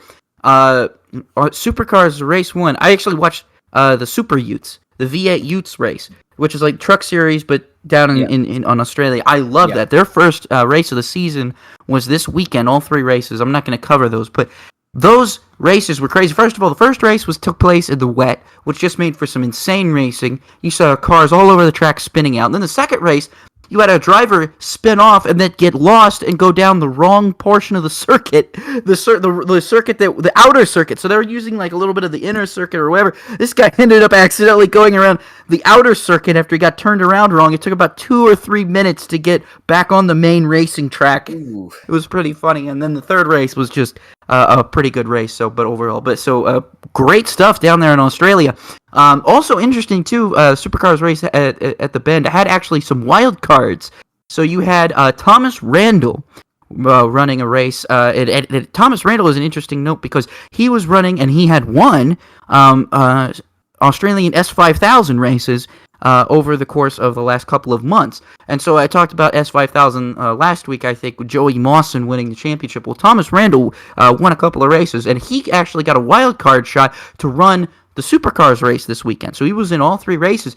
Top 10 in race 2, which really impressed me, having not driven a Supercars event ever in his life. This was the first time he was basically a rookie. He had been thrown in as, like I said, a wild card entry. So it was really cool to see him do as well as he did. He was up there running well. Had a pretty decent strategy going for himself. He pitted late in the race, so he lost a number of his positions that he had brought up, but he still ended up finishing in the top 10 there. So great run for Thomas Randall. Also, Kurt Kostecki was in there, so there were 3 Kosteckis. Jake Kostecki, Brody Kostecki, and Kurt Kostecki were all in the race. So 3 brothers of Kosteckis were in the Supercar race. Just interesting stuff. Like I said, if you guys want to watch Supercars, if you're in America, it is $5 a month on YouTube. You could subscribe to SuperView directly that way, $5 a month, and you can watch every single Supercars event, all of the prelim races, so Super Utes. You can watch Australian touring cars, all that stuff. But then you also get every Supercars race live, commercial free, every Supercars practice and qualifying, all that stuff. I highly recommend it if you haven't gotten it already. Please do, and you can watch them all in your own time. You don't have to watch them live. If you don't want to stay up late, you can watch them on your own time, and I recommend it. Supercars is just really, really good this year, and it's easy to watch. You can just cast it from YouTube anytime. Moving on here to Formula E at Monaco. Antonio Felix da Costa won in an incredible race. This was the best Monaco race I think I have ever seen in my life. These cars were awesome to watch. Formula E probably put on the best Monaco race I think we've seen in 20 or 30 years, easily. I mean, this was hands down fantastic racing from start to finish, and I was just absolutely amazed. The battles that were going on all over the track. Everybody always says, oh, you can't pass at Monaco, you can't pass at Monaco. Maybe you just need smaller cars, because I think it's very clear that the smaller Formula E car put on one heck, and they're quite a bit slower than a Formula 1 car, too. That probably helped a lot, too.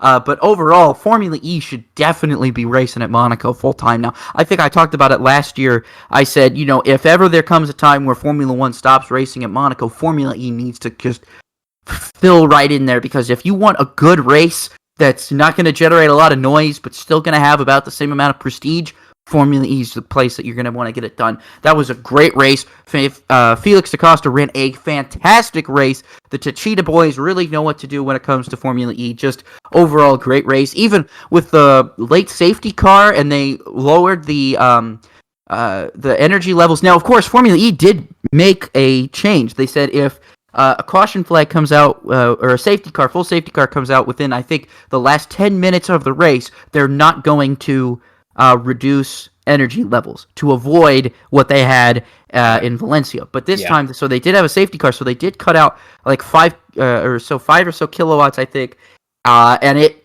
still made for a good run to the finish, because everybody was basically on the ragged edge trying to go as fast as they could, even though they knew they had basically 1 lap or less of energy left. Like, they could still get it. If they could serve their energy, they could still get to the finish. But man, I was sitting there thinking, I think Felix da Costa crossed the line, and he had maybe like 0.1 or 0.2% energy left. I mean, I think it might have been 0.1. Oh, he just made it. He just made it. So talk about, can you imagine if he had not made it? I think that would have caused him to get not classified. So he just just barely on the edge. An excellent classic Formula E race at Monaco. And then I want to talk about Formula 3 because Formula 3 came back, and I'm going to talk about a couple of these drivers later on in the show, but I'm going to get to this first. Race 1 was run by Alex Smollier, big win for him. Race 2 was run by Ollie Caldwell, big race for Prema, and then another Prema wins and Dennis Hauger. So already we're seeing some great diversity within the Formula 3 grid. Some great races have been taking place. If you miss even at a terrible racetrack like Barcelona, Formula 3 still knows how to put on a good show. And, they should. They got 30 cars in there. If you can't put on a good show with 30 cars, you got something wrong with your series. So, but still, a great show. Lots of passing, lots of action, lots of side-by-side, close racing. DRS zones still, probably about as easy to pass as it was in Formula 1. But, Formula 3 cars are, again, much smaller. So it's a little bit easier to get around somebody, but still it's a bit of a task because of the way the racetrack is set up. But I think that's that for the weekend roundup. Other races I saw, like I said, I watched the Super Utes race. I don't really have anything to say about those races. Coming up this next week, we're going to have Super Formula. I left this out of what's in the windshield, but I want to talk about this real quick. Motorsport TV is going to have Super Formula and Stock Car Brazil this weekend as well. So if you want to get on that, make sure to check the times local to you for those two races. I think if you are on the East Coast, it'll be 2 o'clock for the Stock Car Brazil race on Sunday. And then on Sunday morning, I believe 1 o'clock is going to be the 1 o'clock in the morning, 1 o'clock a.m. on Sunday morning is going to be the Super Formula race. So be looking for those. Those are Rob's little niche races that I watched, and I think it's time for the outstanding performances, Josh. Yeah, Rob, I'll go ahead and share mine first, since you have two. So my outstanding performance, I'm going to give it to Carson Hocevar. Wow. My ought to give it to Al Neese for making, if it was his decision, I forget whose decision it was, to make the crew chief change. He now has Phil Gould on top of the pit box instead of Cody Efall. And Phil Gould, if you all remember, was the crew chief for Ross Chastain when he made his championship run in the Truck Series. But wow, I mean, Carson Hocevar, he's had the ability this year where he's running like 16th. I'm going to squeeze out a 12th place finish, and that's what he's done for the majority of the year. But this race, he was up front for literally, I think, most of the race, other than until he had to go serve a penalty. Well, he didn't really serve a penalty. NASCAR said, "Hey, you got to take care of that side skirt that's ripped off the side," which was inevitably a penalty because he had to go back to the back of the field, and that was right before the big crash. I thought he might have had the only truck that could compete with John Hunter Nemechek, and I just don't think he had enough time at the end and enough truck by the time it was all said and done to get the victory there. But you know what? Hats off to him and the entire 42 Niche Motorsports Chevrolet team, because they are carrying the banner for that organization right now after having it was a bad year last year, and he's done a really good job. He's going to be one to watch, I think, in the second half of their regular season here. Maybe he gets that first win and doesn't just get in on the playoffs on points. Rob, who's your selections? I got to give it to two of the standout Americans in Formula 3 this week. And number one, giving it first and foremost to Juan Manuel Correa, making his return to competitive motorsport since his terrifying crash in Spa of 2019, which basically left him with both of his legs broken. No idea when he was ever going to get back in a car. Got signed with ART this year and scored points in the second race. Really huge deal. I mean, Juan Manuel Correa is going to have a huge uphill battle trying to get his racing career back. You know, it's going to be really hard because he's going back from F2 down to F3, basically going and starting from scratch again. But I loved seeing how well he rebounded, and I think, scoring points in the second race in the first round is really important, and I think that just gives him more room to build for later. And then secondly, Logan Sargent, 100%. I know I talk about Sargent a lot on this show, but we didn't even mention it last week because this news broke after we had already published the podcast, or after we had recorded it, I should say. But Logan Sargent signed this week to drive for Charouz. Charouz had not announced its final two drivers for Formula 3 until this week. So Logan Sargent and Enzo Fittipaldi, for that matter, who was also signed alongside him, didn't even get to test, didn't get a preseason test like pretty much everybody else in the field did. So that's the first time that Sargent sat in the Charouz was when he went out to practice and when he went out to qualify. Now, he went out to qualify. He put that Charouz 5th. Now, I want to tell you, Charouz finished dead last in the team's championship last year in Formula 3. So Logan Sargent is going from the best team in Formula 3 in Prema to the worst. And what did he do? He qualified 5th, finished in the points 2 out of the 3 races. Probably would have had another points finish had it not been for an accident in the second race. Logan Sargent is single-handedly carrying Charouz, and it has only been 3 races, and already he has them way higher in the team's championship than they were a year ago. So I just want to say Logan Sargent right now, while it's going to be an uphill battle. I don't know if running a 3rd season in Formula 3 is going to help or hurt his career. But what I can tell you is people and sponsors and racing personnel have to be taking a look at him as a legitimate American contender for Formula 1. I don't know why nobody has. I understand he doesn't have a lot of funding or money, and that's why he took this Charouz spot basically at last minute. I assume they'll probably give the spot away to somebody if they come around with more money, which would be disappointing. But for now, Sargent is carrying the team, and people have to be looking at him and saying, this guy almost won the F3 championship last year. If it weren't for a mistake here that was honestly can be contributed to a rookie mistake, I really think he would be looking at a different situation right now. Now he's in Charouz. He's going back down to the bottom. He's scraping his way up. He's trying to build this team, this backmarker team up, and he's gotten them finishing in the points. By the way, did you know that when Sargent finished 5th, that was in race 1, that was Charouz's best career finish in Formula 3. Do you know that? Charouz had never finished that high in Formula 3 in their entire existence. And Logan Sargent went out there with no testing, nothing, and put a car that should not have ever scored points into the front 3 grids and scored points in 2 out of those 3 races. Logan Sargent, one more career, getting my outstanding performances this All time. right. On to the upshift, downshift portion of this show. For all of you who have been here before, this is a review. Hopefully you pass the test if we ever quiz you mid-podcast, which would be pretty difficult if we did. But for those of you who are new, upshift means we agree. Downshift means we disagree. Throw it in the neutral, which we can do. And I think I did one podcast earlier this season like 2 or 3 times. I don't know why. It just did. But neutral just means we just don't have enough information to make a decision. We don't have enough interest in it, or, I don't know. There could be a number of reasons we can make them a neutral. So, first question here. Valtteri Bottas and Lewis Hamilton both returned to Mercedes in 2022. Do you upshift or downshift, Rob?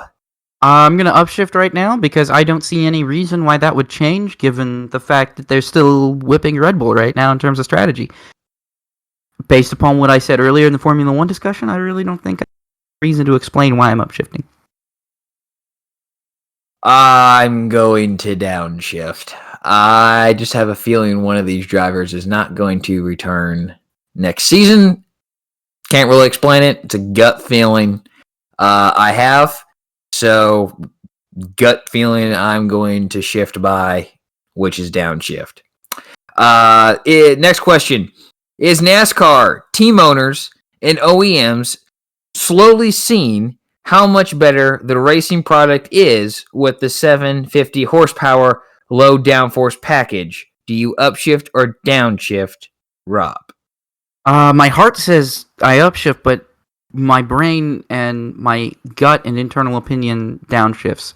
Personally, I really think the way NASCAR is acting towards this is I think they'll do anything to justify high downforce, low horsepower. I think they'll do anything to justify that, and I think they're gonna, if what Jim Utter is saying is gonna resonate with NASCAR, which I probably think it is.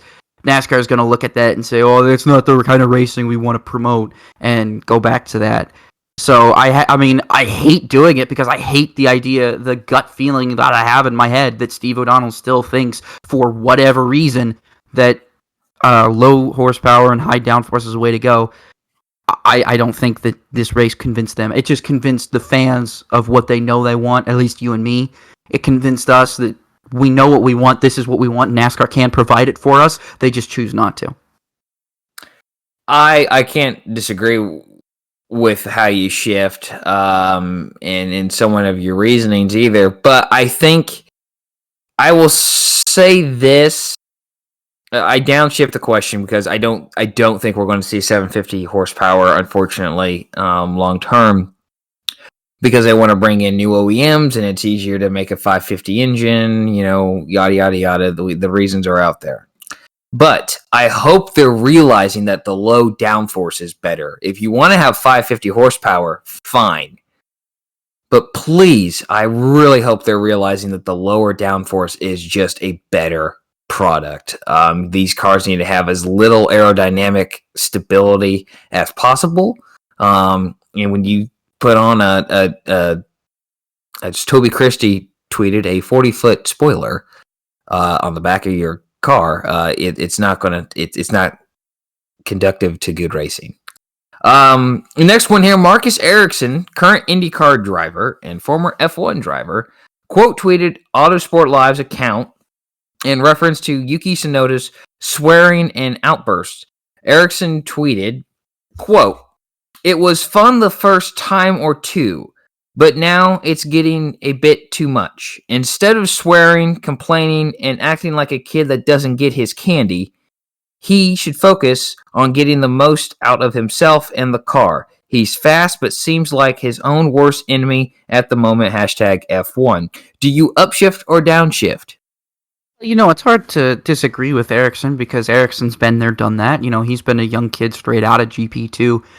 Gets his first opportunity in Formula One, and he knows what a rookie season is going to be like. I mean, he was he went straight out of a really good GP2 ride into a kind of mediocre Sauber ride that was just barely, that hadn't scored a single point the year prior, mind you, until like the last 2 races or so where they just barely scored that point and basically killed Marussia.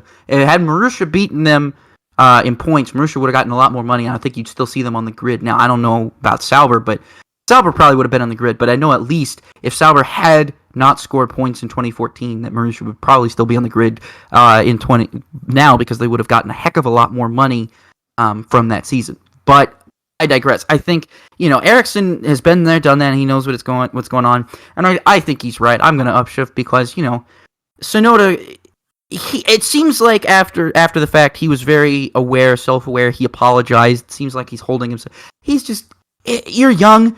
You got a lot of adrenaline going, and when something goes wrong, you get angry. And it's going to take him it's going to take him a while to learn that, okay, it's okay, You're still a race car driver. You still have a great job. Your team is still behind you. It's not your fault, especially in a situation like this where you lose power. It's not your fault. It's not necessarily the team's fault. It's just something that happens in racing and has been happening in racing since racing's been around. You're going to have a mechanical failure. You're going to have a breakdown. I think Ericsson is right, but I also think to that statement, I think that Tsunoda is a little bit more self-aware and is going to start, and at the very least, is going to start working on himself. So that he's not having as many outbursts as he currently does. Yeah, I can't add much more to that. I upshift. I think Ericsson's totally right. There comes a point where, yeah, all right, great, you had a couple outbursts, but if this is now becoming a weekly thing, if I'm a team owner or team principal in this case, I'm kind of getting a little concerned.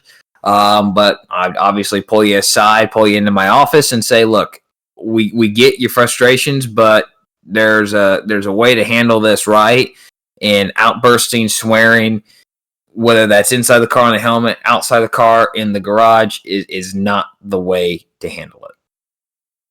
The last question here. There seems to be a large push for IndyCar's young drivers like Colton Herta to be promoted to F1. Do you upshift or downshift the IndyCar preference over the current American F3 crop? Rob, you mentioned them. Sergeant Manuel Correa, Jack Crawford. I don't know if you name dropped him earlier. And no, but he did also score points in the Carlin in F3 this week. And I forgot to mention Jack Crawford, also an American, scored points in the Carlin this week. And then you have here Kalen. Saying that right, Kalen? Yeah, Kalen Frederick. Kalen Frederick. Okay. So let me repeat the question. There seems to be a large push for IndyCar's young drivers like Colton Herta to be promoted to F1. Do you upshift or downshift the IndyCar's preference over the current American F3 crop. And I'm going to go first because I kind of know what you're going to say. And I'm just going to say, I downshift. They're over here, or excuse me, they're over there. They're racing. They're already in the system. I would think that, I don't know. My thinking is very rudimentary compared to yours, I'm sure, but I'm going to agree with everything you say because I know what you're going to say. But they're over there. Colton Herta in like a guy like Newgarden, or Connor Daly. They're over here. They're rooted in IndyCar. I just don't think. I think they're kind of like that. They're past their time. Alexander Rossi's another. They're past their time to get their opportunity. To me, to get to an F1 seat. Rob, how do you shift? Yeah, I think fact of the matter is, if Colton Herta wanted to be an F1, I think he'd be an F3 or F2 right by now. You know what I mean? Yeah. Or at the very least, he would have given Europe a shot instead of staying over here in Indy Lights, just making a name for him here. And I think he's done a great job of that. Newgarden as well. Newgarden and Connor Daly both had European outings. Let's not forget that Connor Daly ran in GP3 at one point. But there was even a point for a long time where Connor Daly was full on getting to F1. He was not focusing on IndyCar. He was focusing on getting to F1. And then as soon as the sponsorship dried up, as soon as what will probably unfortunately happen to people like Sargent and Correa, they'll probably end up having to come back over here. I assume Correa would take a sports car position over IndyCar, just given what he's been through. But at the same time, I really think, you have some very great talent, especially in Sargent. And I hype up the Sargent all the time. I understand he's still young. I understand he still makes a lot of mistakes. But I think what he did last year with Prema and what he's doing right now with Charouz is proof enough that this guy should be given the opportunity to run an F2. He should be given an opportunity. He probably won't be because I just don't see anybody throwing a bunch of money at him right now. But I have to downshift. I don't understand why people are so focused on getting already established IndyCar drivers over to F1. Because, guys, the last time this has happened, it doesn't work very well. We tried this with Bourdais. Bourdais was a different story. Bourdais kind of got screwed because he was teammates with Sebastian Vettel, and let's be honest, you're never going to be better than Sebastian Vettel. Then when he got teamed with Alguersuari, yeah, he was better than Alguersuari, but he had some really bad luck, and by default, they just kicked him out because that's what Red Bull does. They spit up and kick out their drivers faster than anything. So he probably would have been better being with any other team other than Toro Rosso back then. But then you can even look back further and say, what happened to Michael Andretti, which I bring up all the time on this show. Michael Andretti being teammates with Ayrton Senna. When was this going to ever be successful? You can't put a driver, the best IndyCar driver in the world, next to the best Formula One driver in the world and expect them to be on pace with each other. It's just not going to happen. It's two completely different styles of racing that you're dealing with. And that's not to say that Michael Andretti is a bad driver, because I'm going to talk about him here in a little bit, talk about him being one of the best drivers here in a little bit, that it shouldn't take anything away from him. I'm saying here simply, Michael Andretti made his bed in his home over here in America. And we over here in America remember him as being great. We over here in America are going to remember Colton Herta as being great. We're going to remember Joseph Newgarden as being great. Those guys over in Europe right now are trying to be remembered as being great in Europe. And we should give them that opportunity first before saying, go get back to IndyCar. We don't want you. I don't want these guys to get chewed up and spit out and be forced to come back to IndyCar. There should be a path for this crop. I mean, 4 American F3 drivers is more than we've ever seen in this series. And we are pretty much just casting to the side and trying to promote drivers that really don't have any business being in F1 right now. So that's why I'm going to downshift and probably move on here, because I want to get to this next segment here. Is it okay if I go ahead and move on here, Josh? Yeah, Rob, I'd say we're just about at 2 hours. I want to challenge you to 10 minutes, but I want to let's make this a good one, because you do have a lot of stuff to share too. So, but I don't want to cut you short. So go ahead, take it off. And if you've made it this long, congratulations. Happy May. Again, we're in May. And every May I like to do stuff about the Indianapolis 500, because it's stuff I care a lot about. And so last year I did a featured 500 where I talked about a featured Indianapolis 500 during the split era. and highlighted it. Gave some great historical facts, talked about some of the drivers, explained why the split wasn't nearly as bad as everybody talks about. Well, I'm probably going to go back on that word here a little bit, but I'm going to get into this. This is called Rob's 500 Six-Pack, the best drivers to never win the Indianapolis 500. These are the 6 best drivers that I've compiled that have never won the Indianapolis 500, and I'm going to explain why they're on this list. And this list took a while to compile. It was not easy to decide on. The first one you're going to say is a little bit biased, but I back this up, and I've long said this anyway. But I hope that the remaining 5 you're going to find a little bit interesting. So let's go ahead and start off with number 6. Number 6 is the man I always say is one of the greatest drivers to never win the 500, someone who I think just flat got robbed from his ability to perform well in the Indianapolis 500, and that is Kevin Cogan. And now, Kevin Cogan is probably best remembered for the infamous accident at the start of the 1982 Indianapolis 500, where a mechanical failure right at the start of the race sent the middle row starter Cogan crashing into outside pole sitter A.J. Foyt, and then into fourth-place starter Mario Andretti. Now, no official cause for that accident has ever been revealed by his then car owner Roger Penske, and this likely has caused Cogan back then to be blacklisted after his rookie season, so he never got a really good ride after this. Penske fired him at the end of the year, despite finishing 6th in the kart standings.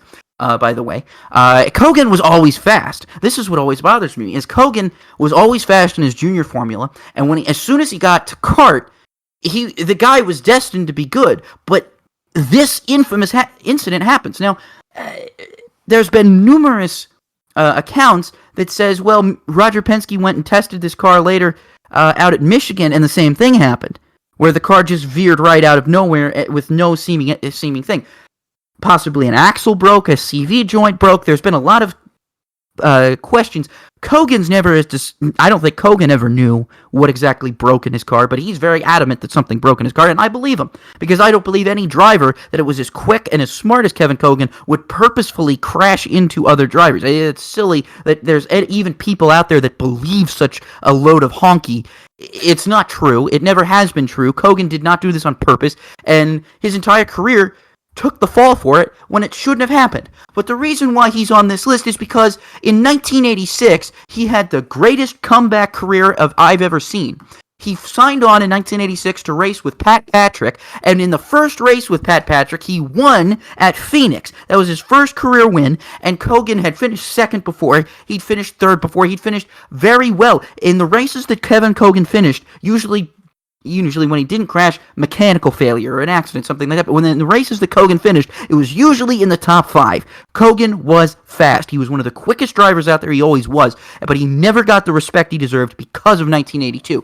But now in 1986, he was leading the 500. In fact, he was the dominant car of the day in the 1986 500. Kevin Cogan probably had the car to beat, but everybody remembers Bobby Rahal for that race. But the thing is, Bobby Rahal did not have as dominant of a car as Kevin Cogan did. Cogan had the faster car. Cogan was the faster driver. But after a late race accident prompted USAC to basically throw a green-white checker finish, Cogan spun his tires on the restart. Now, some places I've read say that there was his pop-off valve failed. Now, that is a legitimate possibility because his pace was really just never recovered, which makes me think that he didn't spin the tires. There had to have been a mechanical problem that caused this. But Cogan finished second in that 86 500, and Rahal gets all the glory. Now, Rahal, this is what always bothers me. I'm not taking anything away from Bobby Rahal. I don't think Bobby Rahal is any less of a driver. I just think he was gifted that 86 500. I think Cogan was the dominant car of the day. Cogan was the dominant driver of the day, and he deserved to win that race more than Bobby Rahal did. And I will take that belief to my grave. Now, after the 1986 season, Cogan's career completely fell off, meaning that his peak was essentially between 82 and 86 when he was blacklisted. So had Pat Patrick not given him the ride in 1986, I don't think we ever would have known the true potential of Kevin Cogan. And Kevin Cogan should have had his rightful opportunity to race and win the Indianapolis 500 between 1982 and 1986. So that's why Kevin Cogan is on number 6 on this list, one of the best drivers to never win the 500. He is forgotten, and he should not be, because he was one of the quickest drivers in the 80s in kart, and he should not be forgotten. Now, number 5 is going to go, this one kind of speaks for itself, and it's further down on the list just because it's low-hanging fruit. It's Michael Andretti. Now, anyone who's ever compiled a list like this probably has put Michael at the very top, but there's a reason why. There's more drivers I think are deserved of being up at the top. Not to take anything away from Michael, but I didn't put him up at the top because I felt like that was too easy. This is too low-hanging fruit. But there are several Indy 500s that anyone can count where Michael Andretti had the best car quit on him at some point in the race. Or you could just point to 2001, where he was leading the race past the halfway point when it started to rain. Now, if the racing gods really wanted him to win the Indianapolis 500, I'm pretty sure they would have sent a downpour. But no, instead the skies cleared up, and guess who ended up winning that race? Elio Castroneves, not Michael Andretti. Michael Andretti didn't get another chance. And Michael Andretti came back 2002, didn't get a chance. 2003 was his last chance, came back again, didn't win in 06, had an opportunity to win in 06. His son had an opportunity to win in 06, didn't win. The Andrettis are cursed. I have so much evidence to prove that they are cursed. They can say they don't believe in it all they want, but if you look at the evidence, they are cursed. And 2001 is my biggest reason for why the Andrettis are cursed, because again, in all normal instances in Indiana, that race in 01 should have ended right when it rained, past the halfway point for Michael Andretti, and Michael Andretti should be an Indianapolis 500 winner, but no. The rain came up, rain stopped, and the rest is history. Yeah. Now, moving on to number 4, it's actually a driver who was in that 2001 Indianapolis 500. Yep. But Tony Stewart is notably the only IRL driver I can confidently include on this list. Now, it's not like his accomplishments don't speak for themselves. I tried to actually list them all, but the list became a long run-on sentence, and I decided, you know what? If you don't know what Tony Stewart's done, look it up already, but you probably do because you're listening to this podcast. But Stewart is arguably one of the greatest and most diverse drivers since A.J. Foyt, having seen success in USAC sprint cars, IndyCar, and NASCAR. It is truthfully a travesty that Tony Stewart does not have an Indianapolis 500 or even a Daytona 500 to his name. But those would only further solidify Stewart if he wasn't already as an all-time great. We can also point to Tony Stewart being the only driver to this day to successfully complete all 1,100 miles in the Memorial Day double. Oh, by the way, did I mention that he had top 10s at both Indianapolis and Charlotte on that day in 2001, with a 6th at Indianapolis and a 3rd at Charlotte? Heck, we could even look at the Indianapolis 500. Stewart has finished. He has finished the 5th, 9th, and 6th, all top 10s. Who else had that until a point? Danica Patrick.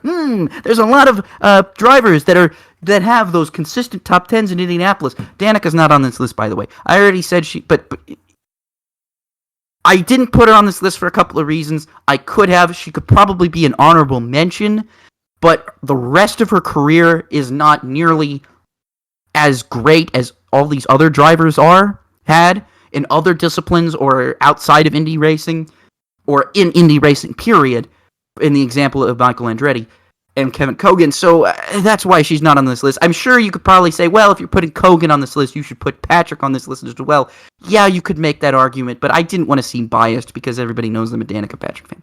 Anyway, moving back on to Tony Stewart, many would confidently argue that Tony Stewart should have won in 1996 and 1998 had it not been for engine woes. Heck, he was even in contention to win in 1997, even having a thrilling duel with Indy legend R.A. Lyondike until USAC decided to have a green-white finish without telling anybody.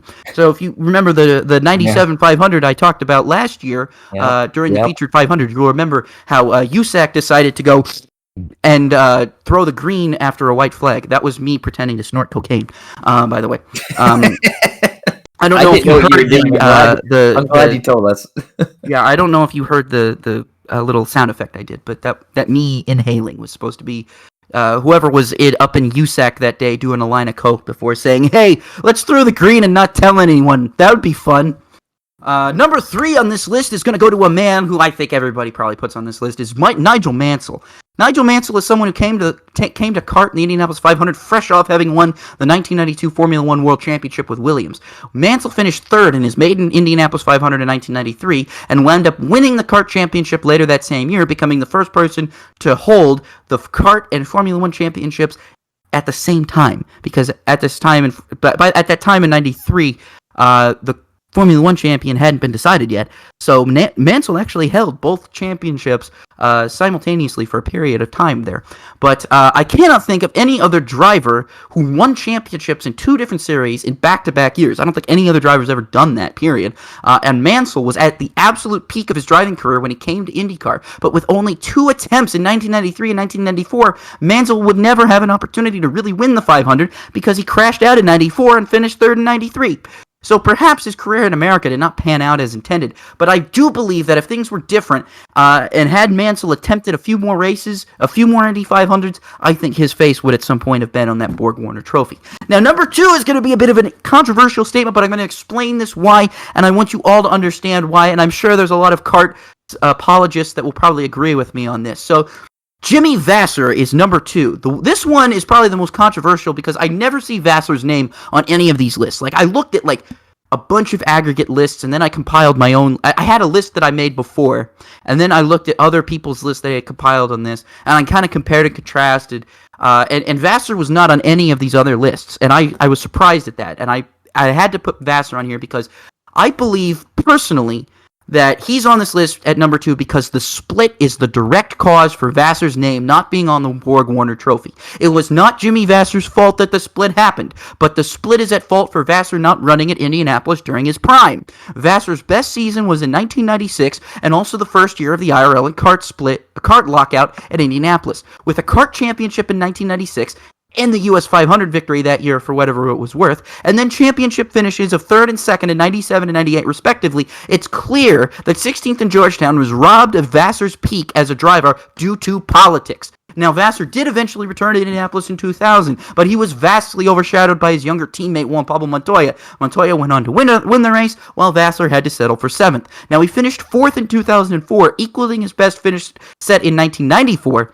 Excuse me, he finished 4th in 2001, equaling his best finish set in 1994. But by that point, Vasser's career was entering its twilight. Now, he still did have a great season in 2002 in kart.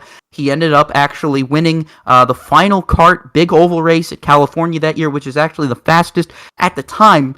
I think it still is, if not the 2013 500 eclipsed it, or maybe this one's still faster than, I don't know. But I think the 2002 California 500 is still the fastest IndyCar race ever run at about 197 miles an hour. Now, Jimmy Vasser did win that race. That was his final kart victory, if I recall correctly.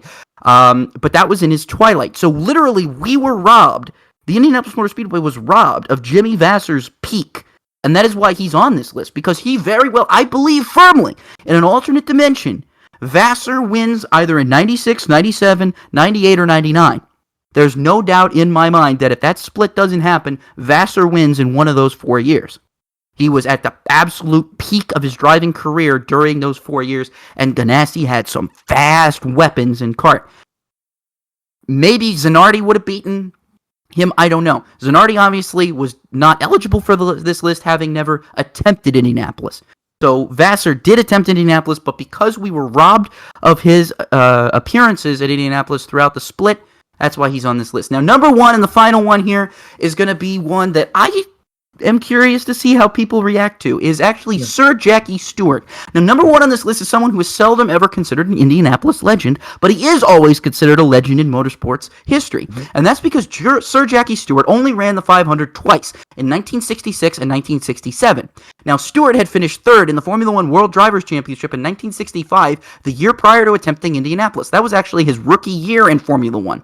Now, by the time Stewart arrived in Indianapolis to race, he had already won the prestigious Monaco Grand Prix the week prior. So 1966 rolls around, 1 week to go until Indianapolis, Jackie Stewart rolls right in and wins Monaco. Well, now he's going to go over to Indianapolis and run the next most prestigious race that he could find. And he almost won the thing. He started in the middle of row 4 and avoided the major accident on the start.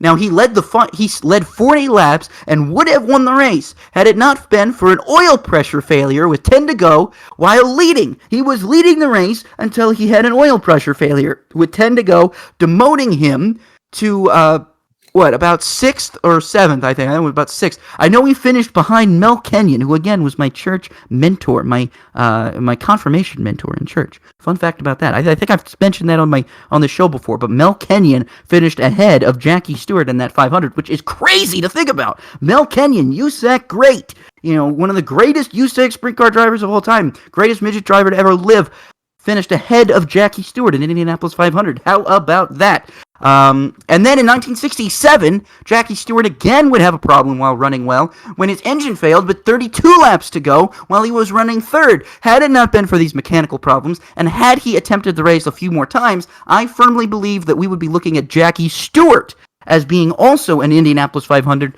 champion, solidifying him as even more of an all-time great. So that is my six-pack of the 6 greatest drivers to never win the Indianapolis 500. Josh, before we say goodbye to the nice people, please let me know what you thought about this list. And please go ahead and get on Twitter, #RobinRoller, and you, the listener, tell me what you thought of this list. Do you agree? Do you disagree? Do you think someone else should be on this list? Do you think Kogan doesn't deserve to be on this list? Do you think Danica deserved to be on this list? Tell me. Let me know what you think. Josh, go ahead and tell me what you think, and then we can go ahead and wrap this show up. I love this list. I didn't want to look at anything myself because I wanted you to do it. I wanted you to do it. I don't want to be surprised by you. And I would love to see, if I looked at the same research you did and what I would come up with. But honestly, there's Kevin Kogan is definitely like up there for the debate, and I get why you're saying it. I can't say, oh, you're totally wrong. But I love the all 6 of them. They did a really great job. Sure, Jackie Stewart was definitely a tad bit of a surprise, but I love it too. And he's one of the greatest to ever step behind into a car. And for him not to have won it, he only had 2 attempts. By the way, yes, he did finish 6th in that race. Do you remember who won the 66 500? Jimmy Clark, right? He finished 2nd. Graham Hill, then. There you go. There it is, okay. Yeah, Graham Hill. Yeah. So, yeah, I love this list. Definitely the Andretti's are cursed. Tony Stewart's definitely like one of those, like, darn it, how does he not have either of the big 500-mile races in this country? Manziel's definitely up there. And Jimmy Vasser, I'm actually surprised to learn that he is not on any other lists. I looked at a bunch of these lists because I wanted to see what other people had said, and none of them put down Jimmy Vasser. And I said there, and I thought to myself, dude, we were robbed of Jimmy Vasser. We were robbed of Alex Zanardi. But we were really robbed of Jimmy Vasser's peak at Indianapolis. Like, I think one of the worst, the split was terrible, but really one of the worst things that happened of it was Jimmy Vasser never being able to be the best driver in the best car at Indianapolis. Because he was that in kart during that time period, but it bums me out that we never got to see him do that at Indy. Well, with that, I think we probably need to go into what's in the windshield. We are at 2 hours, 12 minutes. So, Formula 1 and Formula E are both on breaks. Formula 1 returns with the Monaco Grand Prix on Sunday, May 23rd. That's the week before the 500 and the 600. Unfortunately, we don't have a complete race miss this year, as I've said before. Formula E is off for over a month and will return on June 19th and 20th for a doubleheader in Mexico at Autodromo Miguel E. Abed. It's the oval track that the IndyCar people want to see them go to there, but they're also going to use the road course. IMSA in the WeatherTech Sports Car Championship is back in action this week from the Mid-Ohio Sports Car Course. The race is on Sunday, May 16th. The DPI, LMP3, and GTD classes will be racing. IndyCar is also back in action this week. They race on Saturday, May 15th. It is the GMR Grand Prix at the Indianapolis Motor Speedway Road Course, the Grand Prix circuit. Looking forward to that. Super happy I get to watch that. One of my favorite races of the year. I went to that race in 2018 and had a great time. And then I went to the 500 that year for the first time. That's where I met you. And I was there and saw Will Power win. And that was just a thrilling race. Awesome experience there with our Professor Malcolm Moran. And then NASCAR is in Delaware at Dover International Speedway for what will be its only trip to the Concrete Mile this year. The ARCA Menard Series East is back in action this week. They race on Friday, May 14th. The Xfinity Series races on Saturday, May 15th. And the Cup Series is on Sunday, May 16th. So, hey, thanks for listening.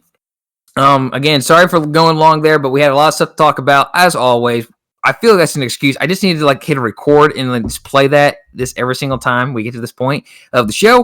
I think our listeners know that at any point we could just go off the rails and have a 4-hour-long show. You're probably right. If we didn't actually watch ourselves and it wasn't 3 o'clock in the morning, we probably could go 4 hours. But thanks for listening. Hope if you enjoyed it, if you're here for the first time, we hope you enjoyed it. If you're returning, thank you.